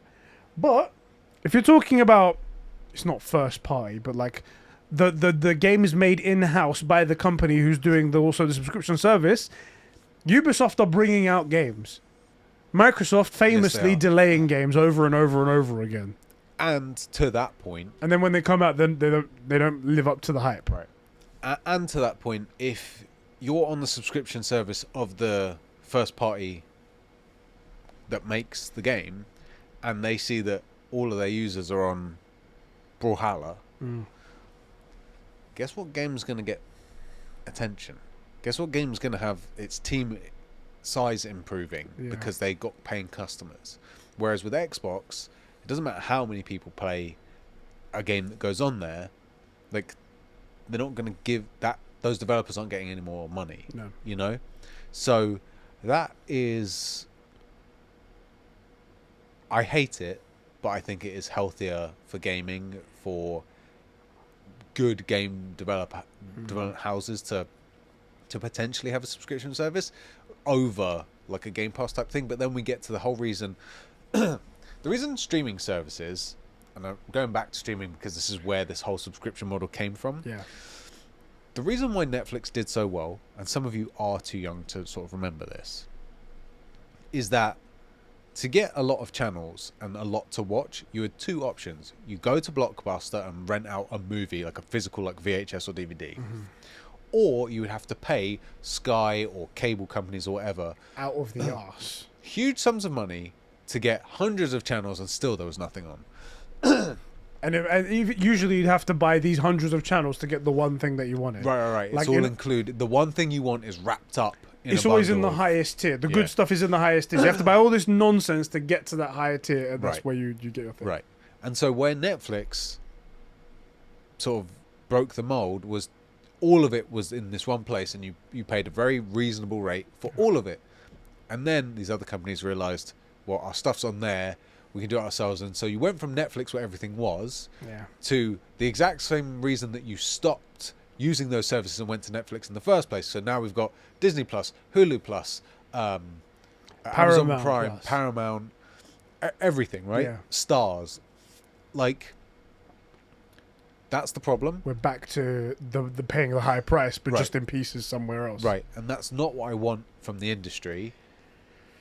But on the other hand, if you're only going to do a few, like let's say you were to, hypothetically, and I hope this doesn't happen to Sony, but like let's say we're going to go on like Naughty Dog Plus and Gorilla Plus. If all you cared about was those two games, great, because then, well, one, we'd ideally be getting a lot more. We'd be getting like Last of Us Factions, and that would actually be getting funding, and something similar for Horizon or Ghoststream or whatever, and then they would be funding that thing, you know? Like if DICE had a DICE Plus, maybe actually Battlefront 2 would have got some attention, Yeah. right? I don't like where we're heading, man. No, I don't like it either. It's I don't not, like it's where we're not the heading. way to do it. And this is the thing. People don't understand. First of all, $70 for a God of War, 2018 or Ragnarok, reasonable. Actually not unreasonable. Pretty fair price. But also the fact that I'm not having to pay effectively $50 a month for all these different subscription services. I pay once for a game that I'll play 20 times and love forever. It's worth it. Yeah. People just can't think ahead. Not you guys, but like as a group, as consumers, a lot of people go, well, this is £5. That's much cheaper. No. But you're going to be paying that £5 every month for 5 years Yeah. to get 2 or 3 half decent games. There's blame to go around for everyone when this sort of thing happens. Yeah. It's people want more affordable gaming, which is great. Everybody wants affordable gaming, and it's cool to want that. But then, unfortunately, those people who want really affordable gaming can't go that one step further to think what's realistic and what's going to get you the good quality. Yeah. And unfortunately, that means paying a little bit more. And What's that Five Guys versus McDonald's? Which one's more affordable? McDonald's. Which burger do you actually want? Five Guys. And then part of the blame is also goes on the publishers like the PlayStations, the Xboxes of the world, to not ruin it, to not go down that route all the time when it's not completely feasible, when they at least look at their books and go, okay, we can't keep up this quality if we charge this price. Right. And unfortunately, Xbox did it, and they went, we don't give a fuck because we want customers, and we don't have any customers, so we're going to do it anyway. But I mean, good guy Sony good guy, Japanese suit. They said, look, it costs this much to make good games, and people went, I want good games. That's the thing. Credit where credit is due. A lot of people complained about, like, oh, Game Pass is amazing and PlayStation raised the prices and whatnot. But in the end, people spoke with their wallets. Their good game came out, they paid for a good game, and in return, we got a good game. And as long as PlayStation keep up their end of the bargain, I really don't mind all the nonsense chatter that goes on in the background. I mean, no one... As long as they give us the good games, continue paying for the good games. Absolutely. The day they stop, that's when I start complaining. As of early February 2023, God of War Ragnarok had sold 12 million copies in 3 months, right? And arguably, I'm not sure... I don't know exactly where I stand on it, but you'd reasonably say it's not as good as 2018. Doesn't speak to me the same way 2018 does, but it's a fantastic game. I mean, amazing game. Which, by the way, I do want to do a very late Ragnarok spoiler cast. Absolutely. With me, you, and Mario. For sure. Because I recently revived. It didn't die, but I recently re-uploaded to the old channel. Yeah. And the last video did fantastically. It shows that people are still talking about God of War Ragnarok. Yeah. I think I got something like over 50,000 views in like 5 days or whatever. Yeah. So I'm very happy with that, and I want to do this on there as well if you want. That'd be fantastic. I'd love to do that. Yeah. So yeah, that's what I do think that this is the sign of things to come, unfortunately. But this is my point. I'd rather do this. And to the point of the more expensive games, I can still resell them, recoup half. If I buy the physical thing, I can recoup about half of my money and put that back into the next game. Or like you and I do, we game share, so our games are actually only £35, not 70. Yeah. And like, question, is God of War Ragnarok worth £35? Hells yeah. But I'm a little biased. I would have paid 70 as well. So, in fact, I paid for the fucking collector's edition, so I didn't pay more than that. If there was a good enough reason to do it, I'd buy it again. I'm putting this in here only because it makes me sound like a big shot, and because I legally have to. I was gifted a copy of God of War Ragnarok for review, so... Yeah, you were big deal, because your best friend is my best friend's Corey Bolo. I did that in my recent video. I was like, I Eric Williams and Corey, who's my best friend because we follow each other on Twitter, no big deal. Just carry on like that. And people are like, yo, we follow you. I was like, yeah, man. Yeah, he does. Check out my Twitter. My guy only follows like 700 people. I'm one of them. Anyway, enough stroking my ego. And also, look, you were gifted a copy. Yes. How much did those plates cost? Oh, exactly. I made like £100 on the plates, the controller, endless like t-shirts and stuff that I bought. I recently got these key rings as well. Cool. They're cool. They're very cool. Like, and they're metal. You probably can't tell, but like, I would rather spend 70 quid on a game like Ragnarok or Ghost of Tsushima. In fact, back in the day, this was before it was even a debate and we didn't know it was coming. I said, I'll pay for haptic feedback on Ghost of Tsushima. You Didn't did say that. I would pay, and I put the number out. It was somewhere around 70. I said I'll pay for a PS5 upgrade with just for haptic for that difference. And I went like 15, and the actual one was only 10. And you got graphical and frame rate boosts. Like, for the thing that I want to be good, even better, I'm happy to pay a fair price for a good product. Yes. And the problem is people want cheap, but what you get when you pay cheap is often cheap shit. Yes. I'm all about getting a deal. Like, I would tell you guys, and like, for example, if you guys are on our Discord and you're like, man, $70 is a lot for a PS5 game, somebody else has a PS5 on the Discord, game share with them. But like, if you feel safe to do it. Work out with them, Yeah, like, go for it. Do it. Game share. You should. Like, we're not Sony ponies because we love Sony the company. I love the product that they give me. But frick them, they're suits. If you split the games, man, do it. Exactly. Do it. You should. Shall we move on to our next topic? Yeah, buddy. This is a pretty good one. I'm having a good episode this time. I've been liking it. The next episode. Sorry, next topic. Next episode already? Oh, God. The next topic. I'll be dead. There is no episode. That's right. Episode. The next topic. When is the next PlayStation showcase? It's been a year and a half since we've had an actual PlayStation showcase. Yeah, good point. We had a state of play yesterday as of recording this, which showed a Final Fantasy 16.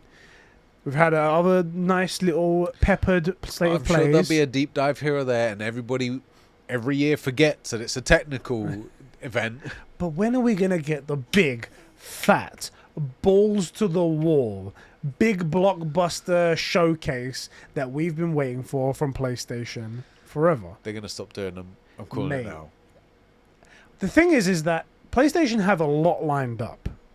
There's apparently a multiplayer version or co-op version of Horizon coming out Yeah, I somewhere. heard about that. I imagine they're going to go hard on that. It's Guerrilla, so they'll probably announce it around Elden Ring 2. I was going to say, that's the only thing in it. I don't trust Guerrilla. Whoever's doing the marketing, I'm sure very talented, completely unaware. Do you know of what their the fucking market. dickheads did this time? So you know Burning Shores? Yeah. The final trailer came out yesterday or something like that. Yeah. Do you know what else came out yesterday? The announcement, the trailer, like the big trailer for the launch trailer for Tears of Kingdom, Zelda Tears of Kingdom. Yeah, and I was yeah. like, you guys, Yeah. what's your deal, fam? What's your deal? They really... maybe just Guerrilla's cursed. They're playing They're playing life on hard mode. That's what they're doing. They're like, sort this out, lads. Sort this out. Maybe, I reckon it's actually just like a bet that the marketing guy has on. He's like, I bet you we can still win, even if I fuck this up as hard as possible. Watch. This is how... Look how much I believe in our product. I'm going to try and tank it I'll on beat you with purpose. both hands tied behind my back. Yeah. Oh, Elden Ring 2, most popular thing of it? Yeah, we're going to release. Same day. That's coming out. Factions, whatever this new factions thing is going to be, supposed to be vastly different to what it was before. Supposed to be amazing. Still, we've had the Game Awards. We got the extra little tease about that, and they're saying it'll be coming very soon. We're halfway into the year, still haven't got anything. Spider-Man 2, Ghost of Tsushima 2, Death Stranding 2. Stacked. There's so much still yet to come. And that... Is it Firewalk? They've got 3 things coming? That's not right. Thanks, There's a bunch Ron. of studios as well. Yeah, like yeah. Haven's got something coming. Bungie recently trademarked. I forgot we have Bungie. A game called Matter, whatever that's going to be. So that's probably like their next IP God, I they've been hope working on. God, I hope they prove that they can just do Halo all over again, and be like, look, That'll be something quite hilarious. They'll be like, we just did Halo. There you go. It's just not called Halo. yeah. So many studios that are working on something big. The Days Gone studio, Sony Bend, they've been famously working on a brand new IP for ages now. They should be ready to show. So many things. You think it would be like we're primed for a big showcase. Like a hefty 2-hour-long showcase. Probably when they'll show off this Q-Lite thing, whatever this is. Maybe when they'll show off the new discless PlayStation 5. Yet there's not a word out there. There's not even a rumor out there. Can I give you a terrible theory? Go on then. Why have we always said we want a strong Xbox? So to make PlayStation like push and feel like they're hot on their heels. Where's the competition?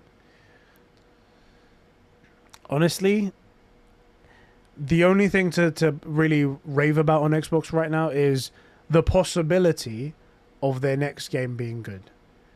And there's Starfield, no right? guarantees. Maybe Starfield, and also Exactly. what we saw from Starfield was not very good. Exactly. I mean, how well did Halo Infinite do? You know, one of the biggest IPs, most well-known characters in gaming ever. How do you fumble that? They fumbled that hard. So, and I really want to be wrong about this. God, I want to be wrong about this whole, like, you know, without Xbox nipping at their heels, they'll rest. But like, what? Genuinely, why do they need to do a showcase?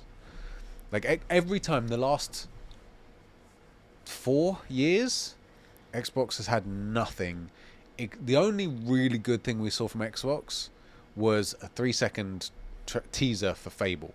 Mm-hmm. That's the only really exciting And it was thing. just the idea of it. That was all it was. So if I'm Sony, why do I would love for you, all the boys, like, only in the YouTube comment section, because we need that engagement, boys. If I'm Sony, tell me why I need to do this showcase in terms of competition, because why can't I just do like a little 5-minute teaser thing and just release it on Twitter at 3 a.m?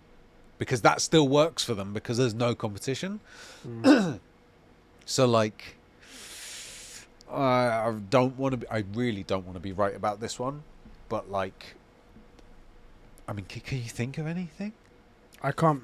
And I want Starfield to bang. I don't think it will, and I want to be wrong about that. Really, in fact, what I would love is to just get constant hate for like 3 months, being like, "How could you have been so stupid?" Yeah. And then Sony to be like, That'd be the best form. yeah, absolutely. Because then Sony would have to be like, "Oh, the sleeping giant just woke up, right? The powerhouse that is Microsoft has IPs now, has copied our homework, and is getting a better grade." Right? At least in the sci-fi arena. We have to invest in Guerrilla. We have to invest in Naughty Dog. We have to invest, like in Sony Santa Monica, in Sucker Punch. Like we've got to get these next games have to fuck hard. Yeah. And I'm really genuinely starting to get concerned because it seems like all Microsoft do is complain that they're the little guy in this fight, which they're not. And then acquire studios and ruin them. Well, that's the thing as well. Like, it's not like on paper, Xbox is stacked. Maybe not as well stacked now that we've seen what what Naughty Dog makes, what Guerrilla makes. Don't have to hammer that home. But it's not like Xbox has nobodies. Like BioWare knows their business, or should do. Bethesda, they own BioWare, don't they? I'm like 90% sure they own BioWare. Actually, no, that's a yay. I was nodding along. Oh, that's right. That's right. They don't own them yet. Yeah, that was the Apologies. joke. Yeah. Sorry, that was the joke from that Frost comment. Have they gobbled up BioWare yet? Right. No. Like, excuse me, Bethesda. Yeah. They used to know their business. Bethesda can make, and again, proved with Death Loop. Yep. If managed properly, they got the talent. This is the thing. I don't doubt the talent anywhere in Microsoft or even the Xbox division. What I doubt is how well it's achieved. Yeah. Like if you take the best 11 footballers, just pick them out of the world and then give them to me who doesn't care about football as a manager, that is not going to be a team of incredible footballers. No. Just because each one individually knows what they're doing, they're not going to work as a team. They're not going to have a proper vision, right? Then it's not going to work. No. Whereas you take a team of like 7 out of 10s, give them a manager that cares, make them a team, they'll beat that team. They'll beat that team of greats who are individually talented. Bethesda, obviously they can make good games. They've made incredible games in the past. They made Deathloop, which looked good, played well, had a good story, was made on time, wasn't pushed back. Right? Yeah. Everything done right. Now, I'm not saying it's a 10 out of 10 game. I'm not saying that needs to go head to head with God of War. That would be ridiculous. But the point is they can make good games at worst. Yeah. Right? And potentially bangers, like they used to make. Why is that not happening? Why is Rare not making Banjo-Kazooie? Bad decisions. Like, they've got the talent. And Microsoft has more than enough talent in it. They've obviously got good managers at Microsoft. Yeah. So what? Sorry, it's a bang on about the same frickin' points every time. But Don't worry, it's part of the conversation. But now it's coming true, though. Now it's coming true. It's been a year and a half since the last showcase, right? Yes. Was it September 21? Why, if I'm Sony, do I spend the money on that? When my tweets at 3 a.m. still pop. This is the thing. This is the downside of the Jim Ryan era. Yeah. Because he sees things purely as numbers.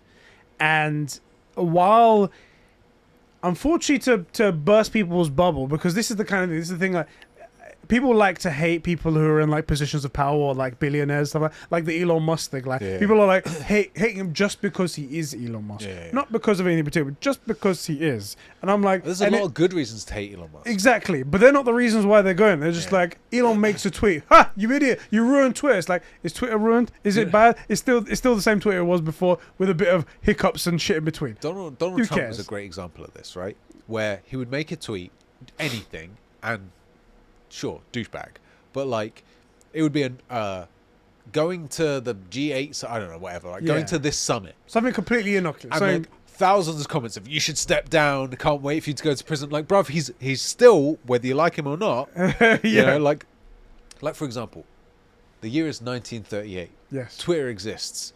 Hitler tweets he's going to the Olympics.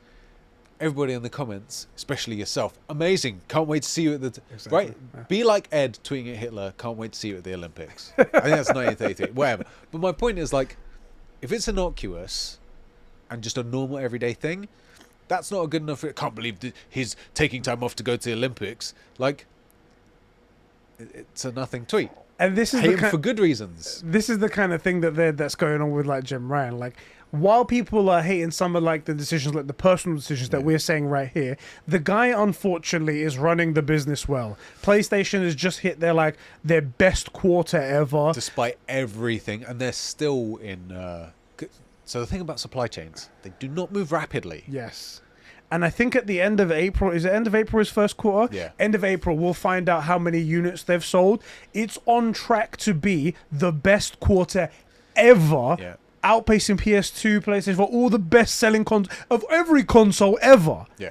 So the guy is making shit happen. It And works. and the only reason why those consoles are selling is because great games are being made. Again, under his management, great services are being made and pushed out because it works. And all they're asking, and the things they're asking for in return are like a bit of fair compensation. All right, you don't like the price of games have gone up by $10. I get that, but Also, they life haven't is going moved up. in. I say How life many is years? going up Yeah. in price, so it's just one of those things that goes up. But there's not. At the end of the day, he's producing what we've got today, which Results. is the best gaming company out there, PlayStation.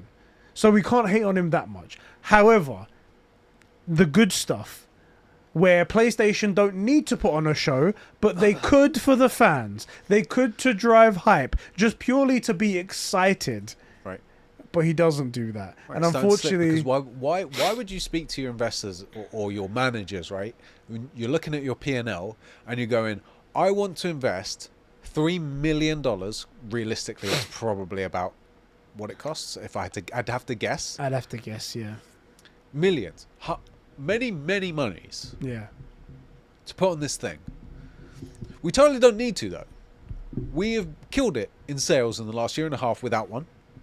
And every time we do a state of play, far cheaper, 100,000, let's say, to make a video, it does just as well, does just the same job. And also, we can drop an innocuous tweet from a Japanese account in the middle of the night, And everyone will pick it up and run with it. and we get unlimited free media. Oh, and Xbox fumbling their purchase of EA is funneling people's attention to us. Activision Blizzard. What did I say? EA. God damn it. But yeah, I do. But yeah, that's fumbling, That's funding right. stuff to us. Like, That's the thing. He's a numbers guy. He's a doesn't make- businessman. it doesn't make sense. He can't. Also, that's what I hate about him. That's what I hate about him as well. We We have the days of the Shuheis and the Sean Ladens and That's the thing, and that's- the Andy Houses and stuff like that. This is the bit that they don't get, is that I'm cool with them being businessmen. If that's working for you, stay in the back, get some personalities up front. Now, Shuhei's a weird kettle of fish because he is in charge and is also a personality. Yeah. But like, it doesn't all have to be Sean Layden's, i.e. in charge. You can have that character there, right? Like, it doesn't have to be the person in charge. It doesn't have to be. Yeah. We can have a personality that we know as the, like, spokesperson, face of. They can be involved in business from passively because they're effectively the face of the marketing department. That makes them a very senior person who isn't frickin' Jim Ryan, who isn't Phil Spencer-esque, right? Who just comes out and is like, look, this is what we're doing as Sony. Obviously, I'm not a decision maker, but I'm in the meetings because I'm the face of marketing. Yeah. That's a senior role, right? Yeah. This is what we're doing. This is how we're doing it. Let me tell you about it while I go for the platinum on Fall Guys, or whatever, right? Like, That's what we want. that's what I want. That's what I want. I want to see this guy doing a 24-hour stream suffering because he's trying to go for that platinum, or because he's going through, like, in the run up to Final Fantasy 16. Turns out he's a Final Fantasy nerd. He's playing all the Final Fantasies like Wames is. Yeah. Right? Let's get some human beings in there. One of the things I appreciate the most about Shuhei is the fact that he doesn't push his Twitter as a Sony thing. Yeah. And He's always talking about other companies and stuff like that. right, and he's not like I'm the face of Sony. I work at Sony, but I love gaming, and by the way, look at me savagely destroy these 3 noobs on.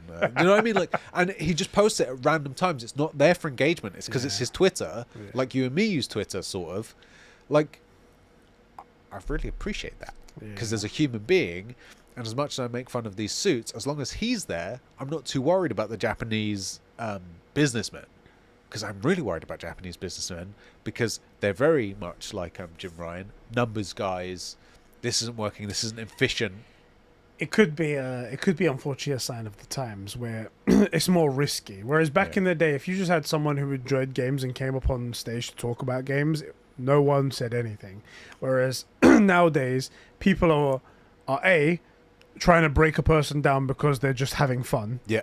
Just because it's a shit world we live in. Yeah. And there'll be the question of why is it a white dude up there? Why isn't it this so-and-so person? Where's the diversity? Instead of it being, why isn't that person nice and relatable and enjoyable to watch and listen to? This is the thing as well. It's like, okay, we're going to get, let's say Shuhei, right? Let's say somebody who's like a professional Fall Guys person. Yeah. And you're right. Someone will probably go, well, why didn't they get like a black lesbian or something? It's like, because as you add niches, you diminish your talent pool. Yeah. And what we've got up here is somebody that's really good at this very difficult thing. We just went for really good. That's what we went for somebody that's really good at this very difficult thing, who would also come and do the event and could actually speak on camera. And now you want to add all these extra filters. Like, we're down to single digits, if any. That's why we just went for people. That's why you get a lot of hosts nowadays who don't really know what they're talking about when they talk about stuff. Because it's not their passion or their...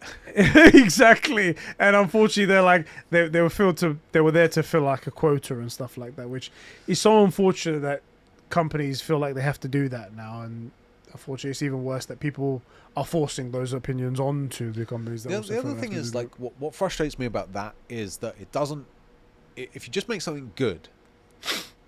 no one's gonna care, and you'll get the representations. Like the thing with my beef with Reva in Obi-Wan, they tried to make her cool to push a show so they could say, look, we have a black female led show. If they'd have just made her cool like Darth Maul, had potential. We love Darth Maul because he's awesome. Make her an awesome villain, and I'll watch the frick out of her show. That's why I like Monica Dambo. Oh yeah, she has a great arc in WandaVision, right? Like, I'll watch the shit out of that. In fact, I hope she's the lead. It would probably go to Brie. I have the feel. Actually, I think they're phasing her out. I think they're pushing her. All I'm basing this off is one GIF that I saw from the trailer, and she's in the center while the rest of the two are in the back. I'll take it. I'll take it. I was like, Sheps is creaming his pants right now. I want all of that, right? And it's because it's not forced. Same with like, I think if they'd have done Falcon and the Winter Soldier just a hair differently, and we'd got a little bit more of the Dora Milaje as an antagonistic force, that you could have very easily got a Dora Milaje related show out of it, and no one would be like, oh, black women. We'd be like, yeah, it's the fucking Dora Milaje. They're fucking banging. Yeah, exactly. You know, I'm all about that, right? And if there's one, it's still Dora Milaje. Yeah, a Dora Milaje, and they have jurisdiction wherever they find themselves to be. Oh, you know? God. Streamcast. Like, and then you get what these companies are trying to angle for, but not by them trying to angle for it, by the sheer fact that they made something awesome and I now want to see it. And that's what they forget. They forget that they go, we want to make this show, so shoehorn it in. And what they really should do is like make it awesome and then be like, hey, we made this awesome thing, let's explore it. And that's the bit that really bothers me. And same with the hosts. Just get some people that are really passionate about stuff and love it, and also the audience will respond better to it. And what's really bad is that there are people out there who are like awesomely passionate, and they do also fit those like the criteria that they're looking for. But the thing is that they're not looking for, like we said, the people that are awesomely passionate for it. They're looking for the checkbox, the other things. If only they just did a hair of research. If they actually cared about the things they were saying, rather than just pretending to care that they do, and making it seem like they do care to all you guys, which they don't, then they might find those people that actually have passion as well as all those things. This is the thing. So fucking dumb. I get the impression that if they go, we need a black woman gamer to to host a thing. They wait for applications to come in. What they should do is go to Twitch, go to YouTube Live, and find those things, and then have people. You're gonna have to pay people to spend 3 or 4 days in the streams of these people, interacting as a fan. Like, hey guys, I'm new. What are we playing? Exactly. See how they deal with stuff, and then be like, this person really freaking cares. Yeah. But it's just too much effort for them. Yeah. They'd rather do it the easy route, and then you and get be like, look, trash. we do care about all this stuff, and they don't really care. Yeah. And I'm not saying all these people are trash. I'm saying that All black people are trash. Yeah. that thank you to summarize. I didn't want to say it. I said it as well. I was like, wrong podcast. What I'm saying is that likely the people that apply to these things aren't the most passionate. They're the people that are looking to get into these roles. The people you actually want are working full time so that they can afford to stream at night for 3 hours. Yeah. And that's the person that you want. Right? Yeah. And it really frustrates me that people have forgotten, or these suits and marketers forget, that actually the reason that streamers are successful in the first place is because there's that human element to it. Go for the human beings, go for the passion, and look, yeah, sure, if you find someone that also ticks those boxes that you need to tick, that's great, but look for passion.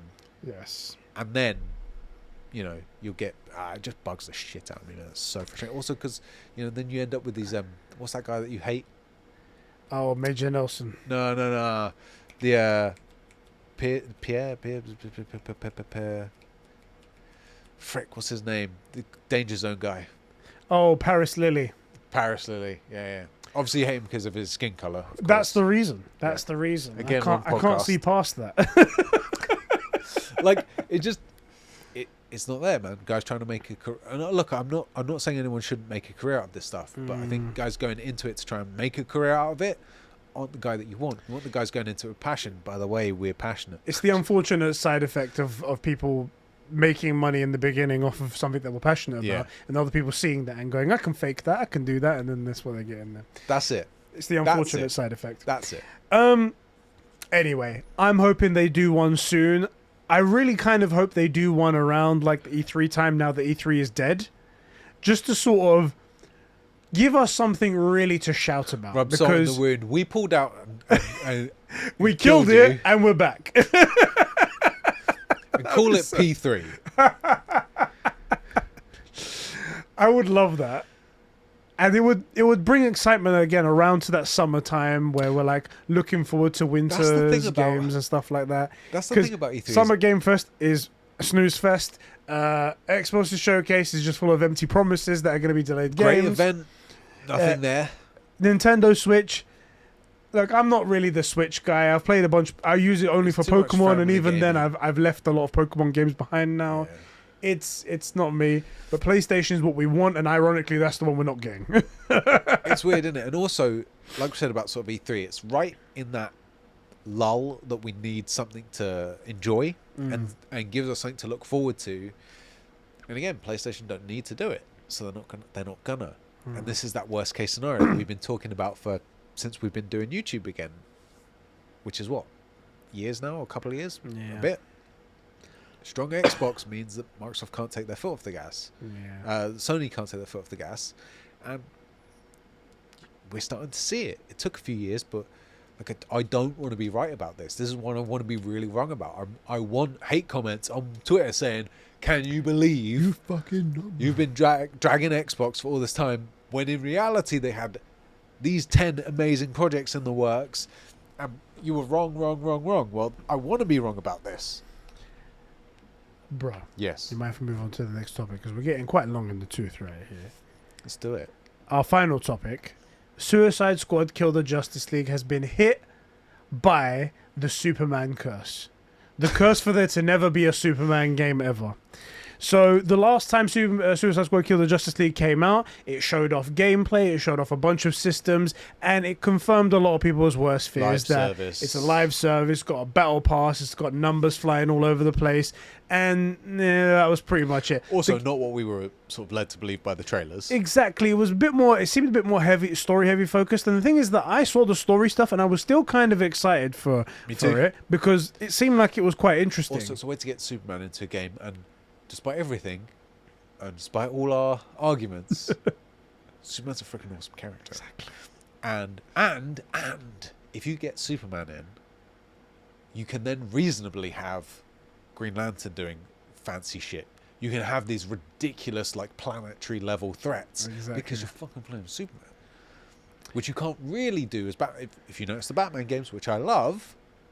It's a few psychos from Arkham, ultimately, right? I was going to say the wackiest thugs. that it gets is a hallucination from the Joker, right, and Scarecrow. Right. As far as it gets, and I love Batman for it, but it's always too grounded. But it's very grounded, and sometimes the thing about superheroes is I want some bright colours and laser beam eyes and fantastic stuff, you know. Right. Anyway, the Superman curse has hit Suicide Squad: Kill the Justice League, because last time we saw those things. People complained, and as a result, they have delayed the game from May this year to February next year. A whole 8 months. They wrote on their Twitter, "We have made the tough but necessary decision to take the time needed to work on getting the game to its best quality experience for the players. Thank you to our amazing community for the continued support, patience, and understanding. There will be much more to share in the months ahead, and we look forward to seeing you in Metropolis next year." I prefer that to delaying it for 3 weeks. Like, what's the point in that? To then have to delay it again for another 2 weeks, then 2 months, then another 3 weeks. What game did that? What game? I can't. Well, I mean, that sounds like a worst case scenario. No game would really do that. No game would really do that. No. And at least they gave us a date. It's not like they just didn't release the game on time and then said later down the line it's coming back, and then actually we are going to delay it again and never told you when. Alpha. So it's funny because Alpha's really looking forward to this game as well. He's a freaking jinx, man. Do you reckon it's not the Superman curse? It's the Alpha curse. Alpha curse. It's really. Do you know, also, just to talk about Superman curse very quickly, every time someone makes something in Unreal 5 or Dreams or whatever that's Superman related, those videos get millions of retweets and likes and stuff. Someone read the room. Like, we want this. Like, and the first thing after the Matrix thing was like, mod it, Superman. That's it. Yeah, the first thing that came out. Absolutely. And then we're like, people want a Batman game. It's like, oh, for fuck's sake. And the other thing as well is, like, one of the things that made Suicide Squad Kill the Justice League really interesting was, you're like, okay, there's the Flash. That would be a tough one, but, you know, trip the guy up and you beat him, right? Wonder Woman should be pretty tough. And then suddenly you see Superman there with the glowing red eyes, and you're like, well, shit. I'm about to have a bad day. This is gonna suck. Yeah. You know? Like, well, how ominous was the scene in sorry guys, but the Justice League? The global phenomenon, you know, where Superman lands and is walking through that tunnel towards Batman. Right? That's just terrifying. The lighting was terrifying as well, because, like, you see him, like, first of all, he's, like, backlit, and then gradually, like, light from above, like, you see parts of his face get illuminated, the S, and then in the darkness, the red eyes glow, and just, oh, God! Like, this is so horror. That was, to be honest, to me, for me, the most interesting thing about it. Like, how are we going to beat Superman? What's the way we're going to do this?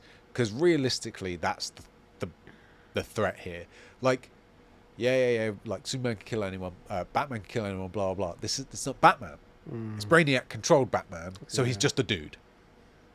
That's not Batman. It's a dude who's trying to kill you, who's like a ninja, and he's rich, but he's not. Doesn't matter now. Doesn't matter anymore. Right? Like, who cares? His great superpower's gone. That he's rich. Exactly. The prototype Mercedes that he has doesn't matter anymore. You know what I'm saying? So, like, that was the really interesting thing to me. And again, the hopeful bit of me was like, that S probably stands for hope. Yeah. Like, if we get a Superman in as a villain, it'll be proof that we want it, you know? Well, on the plus side, possible plus side, this delay could mean that they're getting rid of all of the crap we didn't want, and it is actually just going to be that story, that core story that we want. That would be sick, actually. Hopefully. I'm praying for that, and I keep going back and forth on how likely that is. It's 8 months. That's what it took Battlefront 2 to do, and the game was fully done. Yeah, and this is the thing. I was speaking with Zach Chino again. I was like, the game should be done by now. If it's really, it was supposed to be releasing next month. 8 months, is that enough time to remove all the live service elements? Maybe. That's what it took Battlefront 2 to do, and they had to do that live on a skeleton crew effectively. Yeah. So, like, let's say they look at it and they go, well, Battlefront 2. Don't know why they would. But, like, beloved game that tried to rinse every ounce of money it could out of its audience that then went, no, we're not doing this, and they had to gut the system. Well, let's not do that. Let's just make it what Battlefront 2 ended up as, where had that been the game that came out, it would have printed money with skins. Right?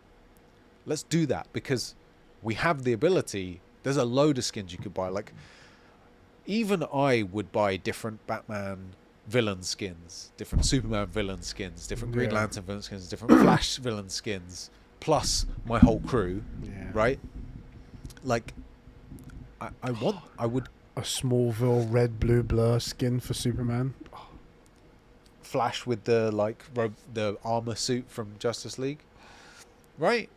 Also, what about the old school suits? The wrinkly ballsack Flash suit from the new Flash movie. Yeah, buddy. Great. I want to see the 1960s these are my blue pajamas with my red pants over the top Superman suit. Like, wouldn't that look good? Yeah. Or I'd pay not a lot of money, but I would pay money consistently for those silly little skins. It's unfortunate that they don't think that. about those. It's unfortunate they don't think that way, isn't it? They think that they have to make like a whole battle pass system and stuff like that. It's extremely unfortunate because it's Rocksteady as well, because Rocksteady haven't made a game in a long time, and they're coming out with this. If they stick to their guns and they keep it as a live service with a battle pass and stuff like that, and it does flop, then it's going to be like past a decade and a half before we get another Rocksteady game that was worth playing. And that really upsets me. I don't want that to happen. No, me neither. And this is the thing, is we want good games, and again, I'll pay for it. And I will buy skins. Like, I don't play Rocket League, and I bought the DeLorean skin. Yes. I was like, I played like 7 games, and I was like, it's £2.40 or something. Exactly. Yeah, I'll get it. It was worth it just when you like boost in and you slam into somebody and they explode. Also, every time you boost, the tires come in. Yeah. Like, and you bang into them and it says out of time. yeah, it's fantastic. I played 7 games. You know, like best £2 I ever spent.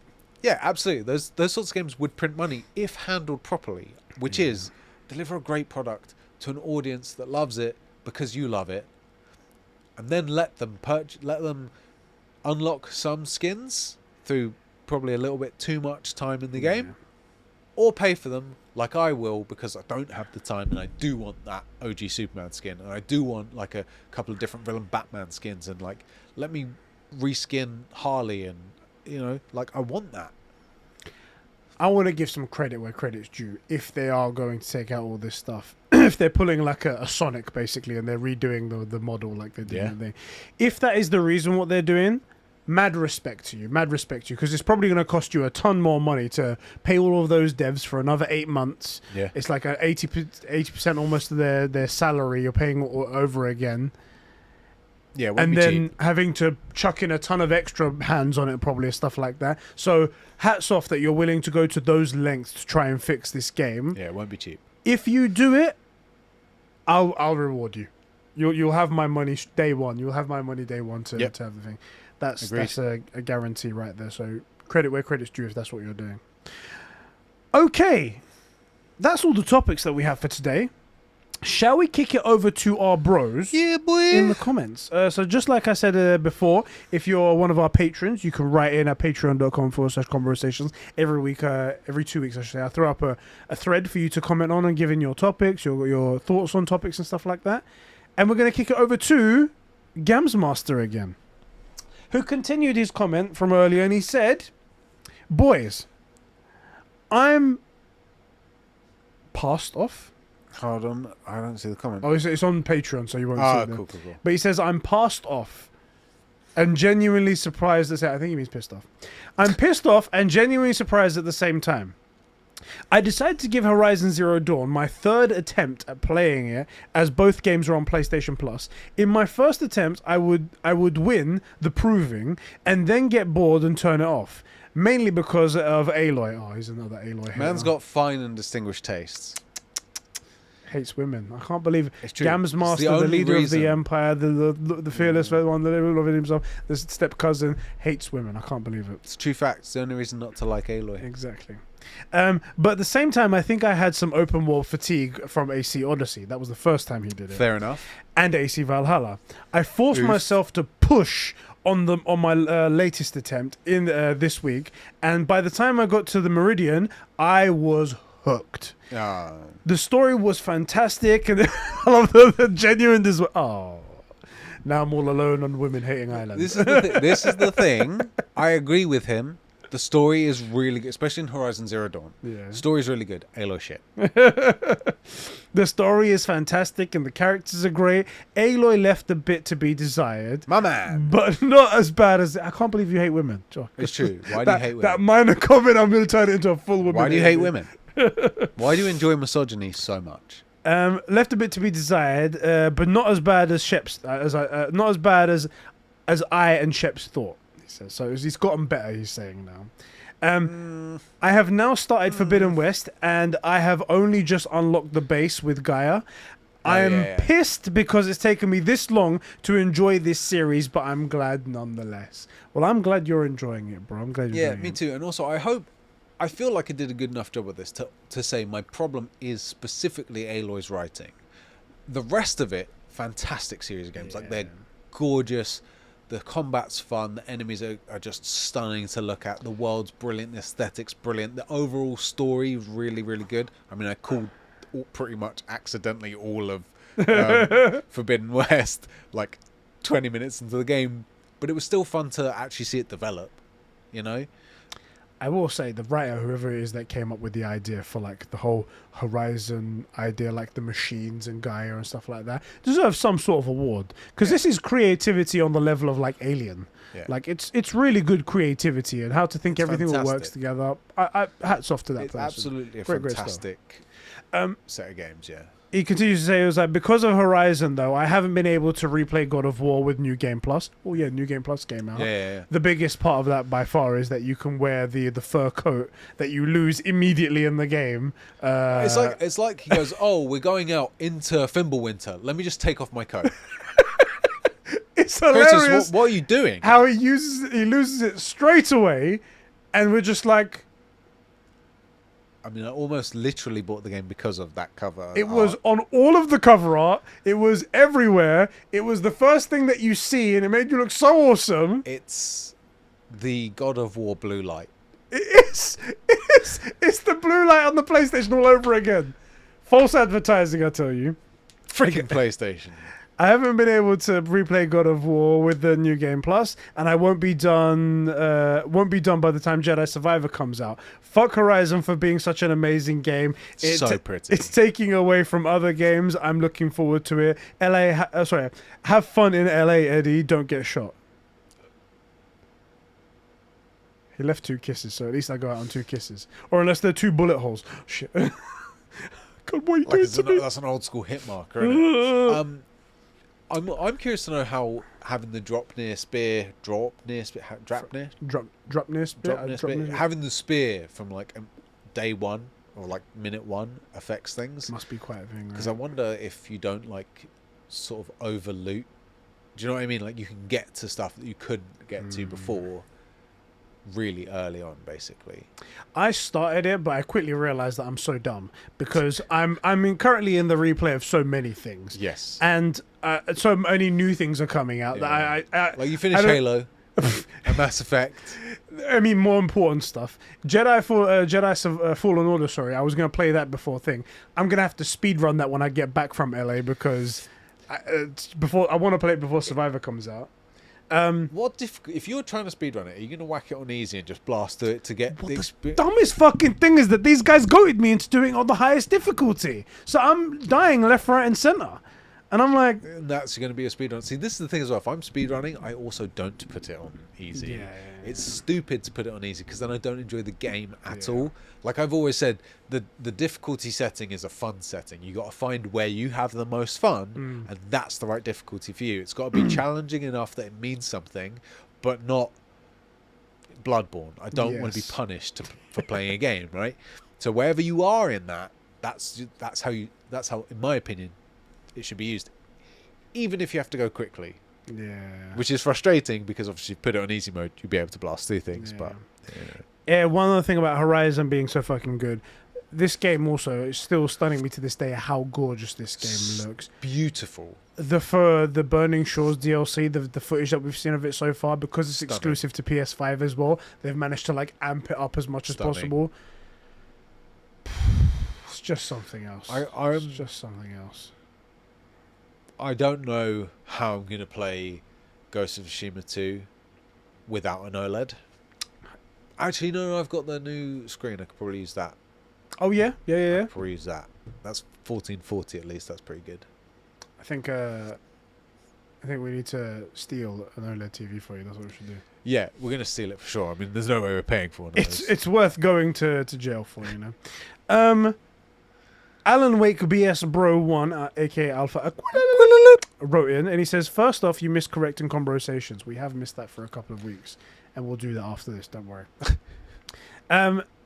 This week on Has It Released Yet? No, Star Trek Resurgence hasn't released yet. I got my wish, and now Suicide Squad Kill the Justice League has been delayed from next month. Conversations has this eerie quality where they can read my comment and turn it into something real. It happened with Alan Wake 2 being confirmed, and now it happened with this. Don't put that shit on us. It's you, man. It's you. There's one common denominator here. It's you. We have no involvement in Star Trek Resurgence. Yeah. And somehow that keeps getting delayed. So, and Alan Wake as well. No. Yeah. But we're totally involved in frickin' Suicide Squad. Suicide Squad, yeah.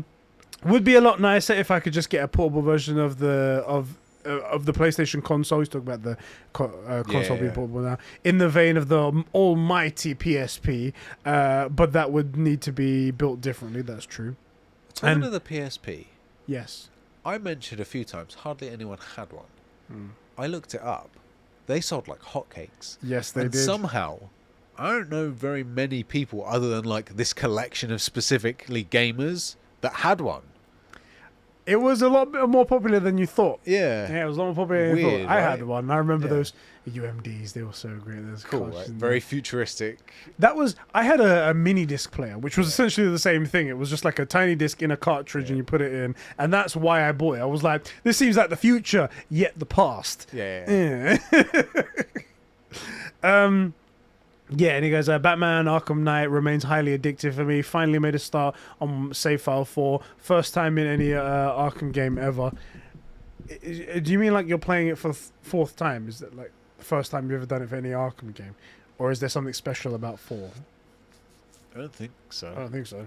Anyway, do you want to read the next comment? BS Bro number 2, I did the first bit, though, the handheld thing. So we'll just aka go from T. Tia says from second, yeah? there. I think we'll see some unannounced first-party games, and obviously Spider-Man 2, but I don't have a PS5, so I don't care. Talking about the PS5 showcase, if it happens ever. Yeah. Which I don't think it will. No. Not for a while, anyway. The podcast will be fine without you. It's true. Once you're gone, the quality will go up. I mean, obviously. Mario would replace you and make it interesting. Actually, would be funny if one episode we just see him on the podcast in Eddie's house without an explanation on where Eddie is. It's just me and Mario. Hey, welcome everybody back The to the Patreon's usual. going to have to do a little bit more for us to get Mario over here every week. Metal Gear Solid 5 might be the first game I give up on doing a platinum run forever. Jeez, is that bad? Yeah, I get the impression that's not the easiest one. Suicide Squad Kill the Justice League just got delayed by a year. 8 months. Yeah, it's a round up a year, but you know, Yeah. don't. Also, look, for real. 130 hours. Oof. On a trash tier game as well. I surprisingly have quite a few of these trophies. Do you? Surprisingly. Anyway. On Kill the Justice League, would you prefer that, or would you prefer the Cyberpunk way of doing things, where it just gets delayed sort of every week, and you just give us if they think it's going to take 6 months, they tack on 2 on the end to polish it up, and it comes out ready. I'd way prefer that.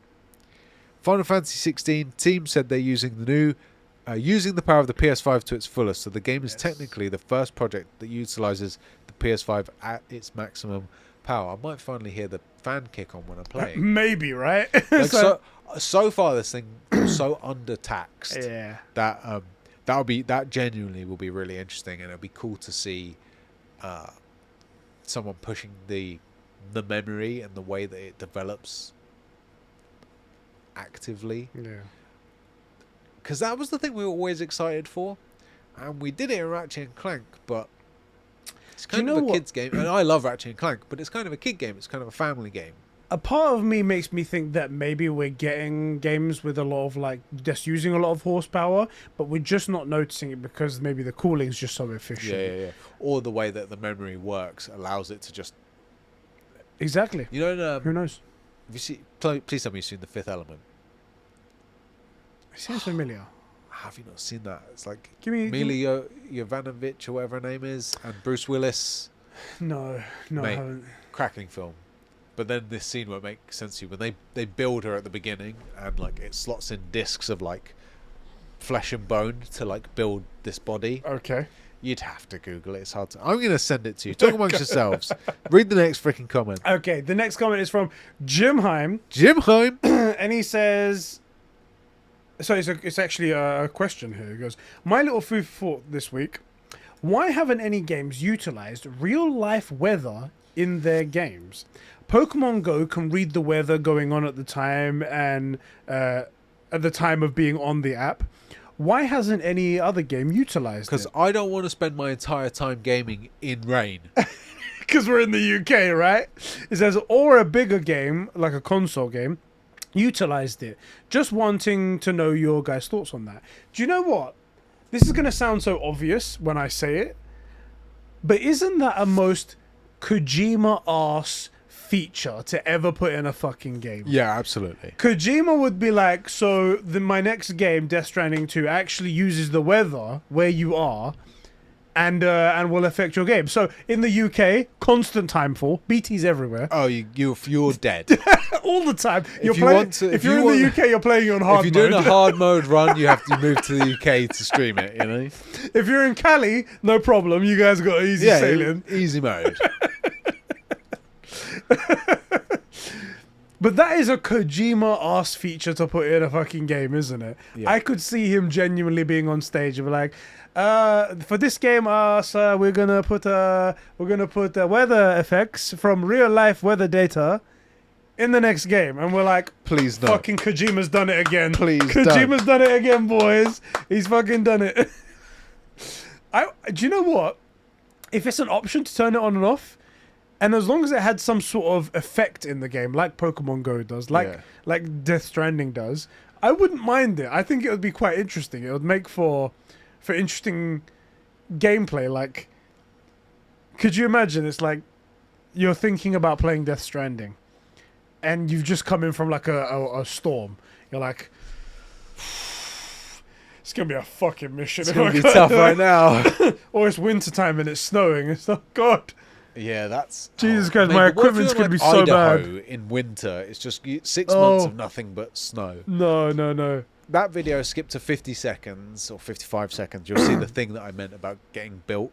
Okay. For Aloy, not Aloy. Frickin' that last comment. Let me go to the next comment. What, 55 seconds did you say? Yeah. Sorry, boys, I've lost our comments for 1 second. Bear with me. Oh, yeah, okay. Jesus Christ. Mate, if you haven't seen The Fifth Element, you're missing out. It's a great freaking movie, and it holds up. It's so good. So hold on, they start to build her from a hand that was already existing? Yeah. Is it like genetic cloning, basically? Yeah, pretty much. Watch the movie. It's really good. It's really, really genuinely good. Very sci-fi. very cool. Bruce Willis, like prime Bruce Willis, prime Mila Jovovich. I love that they're Jovanovic. giving us the impression that they're doing all this super amazing stuff with super amazing tech, and then when it cuts to a screen, it's the most basic like 1980s visual. Mate, this movie is, I think it's from like 99. And so, like, the future clothing is very like what the 90s thought like 2010 would be. It's all like puffy, Yeah. like, ducting. Yes. Yeah, it's that sort of stuff. And like bomber jackets and shit. It's freaking fantastic. Pam apparently got the metal MGS 5 plat. Fuck off, really? Wow. That's what she says. Epic You read game, Jim's message, didn't you, Jim Heim? My little food for thought for this week. Well, haven't games utilised real life? Yeah. Cool. Tailgate says, I don't really care about the PS handheld. It will probably be a neat piece of tech, but I'm not too bothered. Yeah, we sort of agree. As for I would love to see get announced at an E3 timeframe PS event. This is true hopium, but I would explode out of hype if a Legacy... My man, yes! A Legacy of Kain Soul Reaver remake There we go. were to get announced. Bro, I think... Was it you that sent it to me? Talking among yourselves. Was it you that sent it to me? There was a petition to remake... I think it was the Soul Reaver series. It may have been Legacy of Kain. I think it was a questionnaire that asked, like, would you like it? And that sparked interest. Was Yeah. Anyway, remake where if that were to get announced at a PS event, because then I'd be able to play it for the first time. My only experience with Legacy of Kain is through lore videos and watching all the cutscenes on YouTube. Mate, you missed out playing those games. Oh, so good. When it comes to, by the way, I went back because in my head it looks like pretty decent. Yeah. Would still hold up. Oh no. Oh no. It's bad. GoldenEye all over again. It's worse than Minecraft. It's horrendous. But like, man, is the story fantastic. When it comes to upcoming games, I'm looking forward to games currently on the list are Jedi Survivor, Final Fantasy 16, Immortals of Avium. Ah, okay. So this is a brand new game that got announced recently. Apparently, this is like... Oh, what did they say? It was like God... No, it was like Call of Duty, but with magic instead of guns. Okay. And apparently it's amazing. People are all raving about it on YouTube. On Twitter. I'm typing in YouTube. That's what I'm saying. Let me see. Okay, I'm going to send you this trailer and we'll watch it together. Okay. Here, Yeah. Okay. Copy. Let me just finish this up. Immortals of Avian, Atlas Fallen, and finally Dragon Age Dreadwolf. The last Dragon Age left me a little bit underwhelmed, so I don't know how I feel about Dragon Age with you. I mean, I used to love those games though, so... Just going through an ad. Let me know when you're ready to start and we'll hit that together and we can watch it. Yeah, buddy. In fact, I got a headset here so I can listen to it as well. Oh my God. Lovely. Come on, We're doing unskippable a ad. live react for you guys. All right. If you guys want to watch it as well, it's the Immortals of Avium official trailer. I'm watching on the GameSpot place. So. Yeah, You ready? I'm ready. All right. 3, 2, 1, go. Okay. Oh, just deleted those motherfuckers. Yeah, that was a crit right there. I wonder if you can kill that in magic. Just freaking double headshot somebody. Oh, Jesus. There's magic flowing everywhere. Okay, I see the Call of Duty Yeah. vibe. Okay. Commando knife, obviously. Yeah. We've waged war over who will control it. Now, only you see remains. Okay. Just the tyrant of Rashawn. Very Sauron looking guy. Eventually be able to block our access to magic. Then the Everwar is over. Oh, I know this woman. Yeah. Takes over Lucio? As in, he takes over everything. Okay, so Sauron's the bad guy again. Fair enough. Oh, spiky things. Catch him. What? Oh, that was bad. So that, I'm guessing, is a kill streak. This is like Endgame. Yeah, I was just about to say, that guy looks like one of those immortals, the giant things. I want to be an immortal. I want to fight this war as one of the elite. She definitely thinks you're This guy's comedic relief. I would. That's a muscle mummy right there.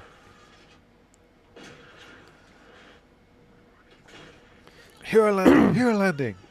Bad for the knees. Oh, here we go. It's actual gameplay. Okay. Oi.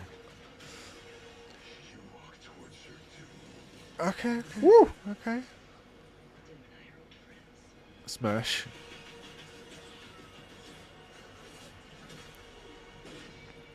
There's like an element of destiny to this that I'm seeing. Yeah.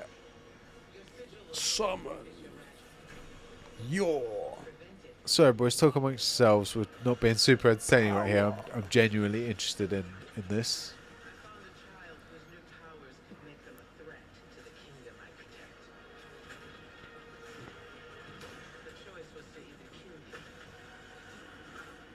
Oh. Or turn you into a weapon against Rashawn. Okay. It looks interesting. I'm genuinely interested. Yeah. Okay. And it's coming Yeah. out soon as well. July, yeah, we haven't heard anything about this until now. Yeah, that's when did that? A day ago. Yeah, it came out one day. It's only got 14,000 views, which is surprising. Oh, hold on. This is so apparently Ascent Studios it's an EA original, so it's part of the EA company. I just saw the first comments. Like, very hyped to see what kind of microtransactions EA can integrate into this game. God damn it. God freaking frick it. Anyway, I'm excited. We don't know anything yet, so let's not get all pessimistic. All right. Yeah. Let's see. Do you want to hit up Adam's comment? Oh yes. Let me go back to that now. I mean, which Adam? Is it a good Adam? Or it's a bad Which Who Adam cares? is it? We got Okay. too many Adams and too many Bens. We do. Adam. Did you finish Tailgates thing, by the way? Yeah. Also, Eddie, so this is still Tailgate. Eddie, since Galaxy's Edge has a build the droid attraction, I do. so that an attraction you're gonna is that an attraction you're gonna partake in? What droid will you build? I'm pretty sure that they've recently added BD droids to that attraction. See, this is the problem. If there's one thing that Star Wars does, they do a couple of things great. But if there's one thing that I had to say they did great, they nail droids. I don't think there's a droid that I don't like. Every fucking droid they've come up with, I'm like, slaps. The BD, Fantastic. sick. BB-8, Fantastic. R2D2. Fantastic. Even that K2SO. K2SO was cool. fucking fantastic. IG-88, awesome. Awesome. All of them are great. So Droid cars. they're amazing as well. It's like how much just like one ominous and two comedic relief are the battle droids. Oh, You know, like they're just so funny. And an ominous force, you know, like that Star Wars kills it. I have a with the- genuine fear I'm going to lose a lot of money when I go there. That my biggest problem is the lightsaber building thing, and Yeah. I've told you my problem about that. But the droid thing, I think if I was to get a droid, I might go for a BB unit because it's the novelty of having a ball like moving Yeah. around like that and the head moving. and stuff like Also, I don't know if they intended it to be as big a deal, but that whole scene of him in the Falcon and then shooting out the things, like that, I don't know, it just stuck with me. And also the high five with the lighter, like that. You I know, heard something like "fuck you." it's like, hey, thank you, movie. It's like, fuck you, alright. I wasn't Yeah. this for you. This is you're a lot of trouble. Anyway, yeah, but I think it might be a BB. BD's cool as well, but the thing is that the reason why R2 works and BB works is because it's essentially just a rolling ball. Yeah. Even the wheels are just rolling wheels. BD is actual legs. Yeah, Surely that's difficult to do. Sure, it's not possible, right? don't Anyway, know. we'll see. We'll see. Yeah. I'll let you guys know. I'll be doing hopefully a little vlog while I'm out there as well, so you guys get to see my experience of what's going on. Yeah. Adam wrote in and he says, "Hey bros, hope you had a nice trip to LA." Wait a minute, I'm not back here. What are you talking about? Hope you will have. Sorry, my apologies. Present. Learn to read, bruv. I mean, I haven't learned in 33 years. Which thing am I start now? I'm even reading to Isla and everything's wrong. Hope you'll have a nice trip in LA, Eddie. And if you get shot there, god damn it. Fucking hell. I freaking love this community. Oh, you got dragged for purchasing Twitter Blue for 2 weeks before you even bothered, and you were only thinking about it.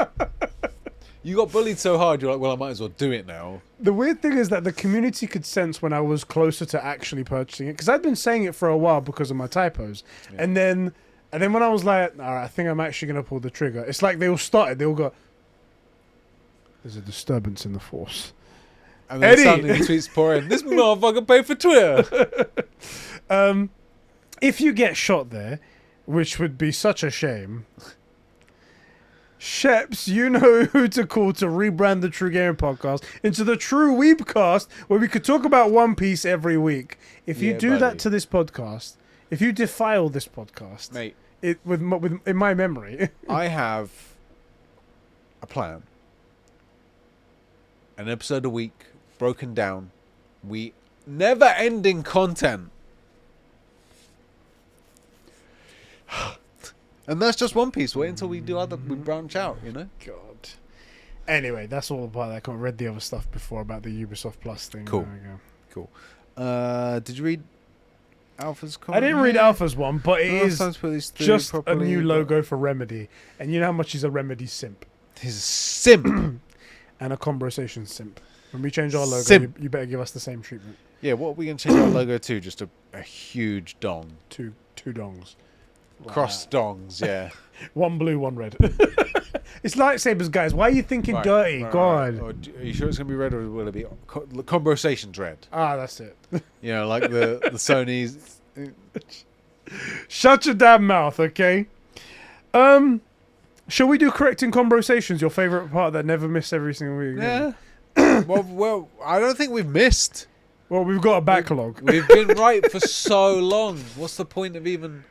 Runic Firebird. So look, if you're new around here, we sometimes say things on the... Well, we say things on the internet. And look, sometimes we don't like pesky things like facts and information get in the way of a strongly held belief. So look, when we say something wrong, head down to the comment section of this video, again, because we're trying to abuse the algorithm, obviously, and type in, look, ideally with a timestamp, at 13 minutes and 72 seconds, when you said... As there is 72 seconds in every minute. Everybody knows.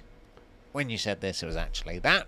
And we'll credit you. We'll read you out on the podcast. Yeah. Every week we never forget a segment. Never once. Never once again. have It's we my forgotten. favourite segment, really. And Runic Firebird keeps us honest and tells us if we've forgotten them, which we haven't. So look, Yeah. I'm about to read right It now. would be in there, wouldn't it? All right, bros. It's time for another correcting Conbrosations.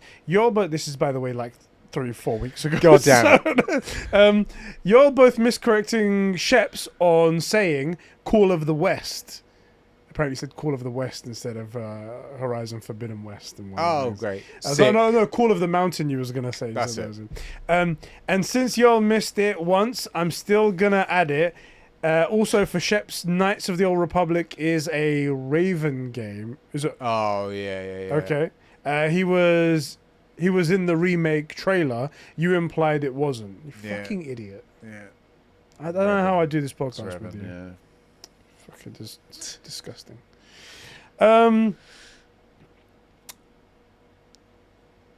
Use your words. Is that it? That's probably it. That's it for corrections, right? Tier's saying in the next episode, okay, the Sheps being excited to go to LA bit got me. That was really good. I'm glad people like that. It was well done. It was well done.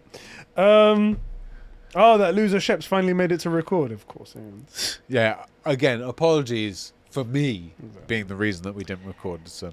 Gams Master wrote in and he says, G'day bros, I spent about 36 hours, in brackets 6 sessions, in the chair overall.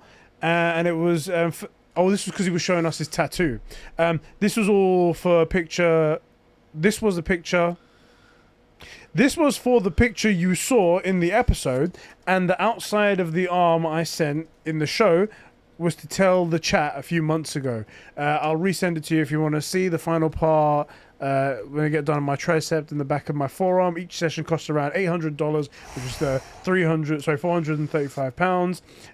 I've had the same idea for Ed on my left arm about my favorite games: God of War, The Last of Us, Red Dead, Mass Effect, Cyberpunk. God, for a Cheers second the there, great I feedback, thought he boys. was saying he was going to get a tattoo of you on his left arm.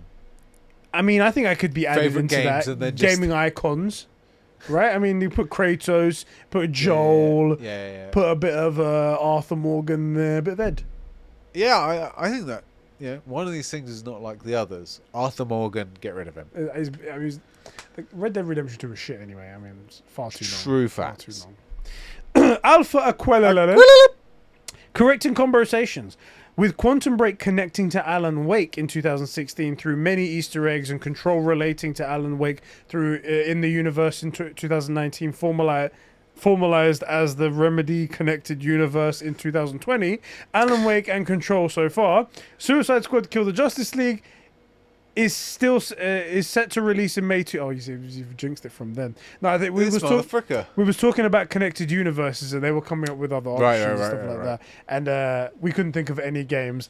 GTA and Manhunt said tier, Cyberpunk and The doesn't Witcher. count. They don't count. No. No. Hold on. Cyberpunk and The Witcher don't freaking count. No. There was one picture of Siri on a magazine that you can only see if you pick Corpo. And Like, even then, it's not even like the Siri as we know her, right? It's just like a cyberpunk it's version of it's Siri. a picture of Siri, and the thing is talking about like retro gaming is the Yeah. title. Like we were talking about, you should run down an alley and hear some woman telling cops that like, yeah, this crazy bitch pulled out a fucking sword Yeah. and sliced the guy up and then disappeared. You know, like we should sort of have to track her down, and then you never quite make it. You sort of come around the corner and catch the tail end of one of those portals, Yeah. and you're like, what? Right, and unless you've played The Witcher, you don't know what's going on, and like that's the way that she should have been in the game. Yeah. You know? And then on the last episode, Tailgate says, "This is not correction, but I hope you guys read it on the next episode. Since Sheps, you love Legacy of Kain, I recommend Darksiders game. They have a really similar We've vibes spoken to the about Kain this. games. Yeah. The backdrop, Christian mythology, and the settings. Plus, Mark Hamill voices a character in the first Darksiders. Based. Awesome. So yeah, Darksiders is basically close to Legacy of Kain spiritual successor. In the first game, you're in the hospital. Okay, cool. That's a recommendation right there. Mate, you've missed out on so many good games. I mean, I played so many good games as well. Hopefully they genuinely just remake it, and yeah, that is true. You've played a lot of good games. Exactly. I hope they remake it so you get to experience it, and then it'll be new and you'll actually play it. Yeah. And it'll be newer than like the Mass Effect stuff's just effectively a reskin, and so is the Master Chief Collection. It's just effectively a reskin, but so it's not really new. You always Yeah. know you're playing an old game, whereas this would have to be it would effectively be new. Man, I really want this. Maybe one day. Probably never. Probably never. That's true. All right, guys. That's all for this episode. Bro, thank you for joining me. This was a really good one, I think. Yeah, a this is good. This is conversation. meaty. You get what you pay for. Exactly. If you're watching it for free, And you got more than what please you pay for it.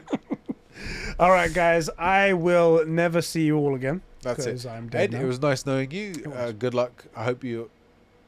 Wait, I was gonna say I hope you're shot and die quickly. It's like a nice thing. You don't not just suck there like, ow, just slowly bleeding out. It's just like boom, deleted. I want to have one of those movie, but realistic movie No, you're gonna deaths do a Turkish death. where I get 20 shot. minutes. No, I want the ones where I get shot and I'm like, just tell my mom that I love her. It's like, okay, I thought I was going to go there, but I think I've got a little bit more left in me. Okay, this is just awkward waiting now. Oh, here it is. I think I feel it coming out. No, it's just more pain, but I'm getting closer. We're definitely getting there. Okay, I can't think about anything else but the excruciating pain now. Uh,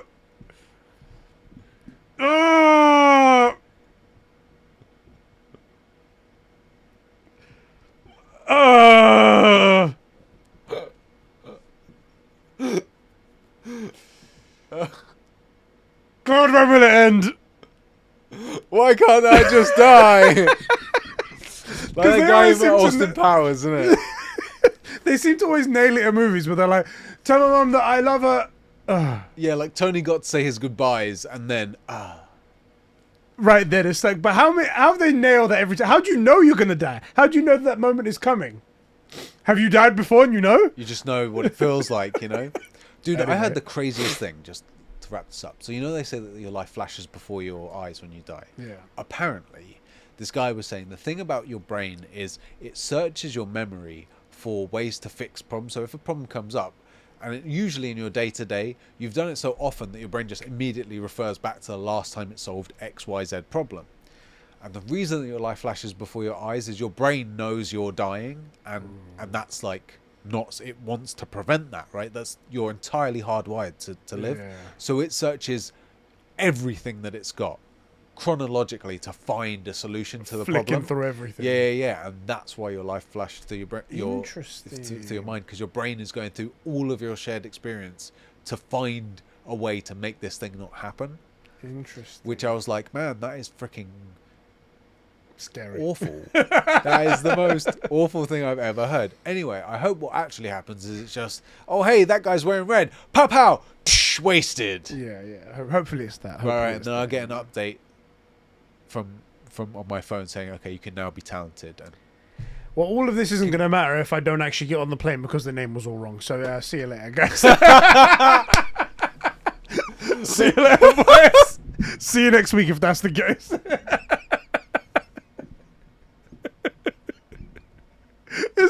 We're all saying all these hypotheticals, but it No, just please, never happened. it's just a middle name. It's still her, I swear. I promise you, I'm not trying to traffic a little baby into America. It's one out. Like, I got all of my names, all of her names. It's just we missed the middle one. It's like, why would we want to leave her? We got free healthcare here.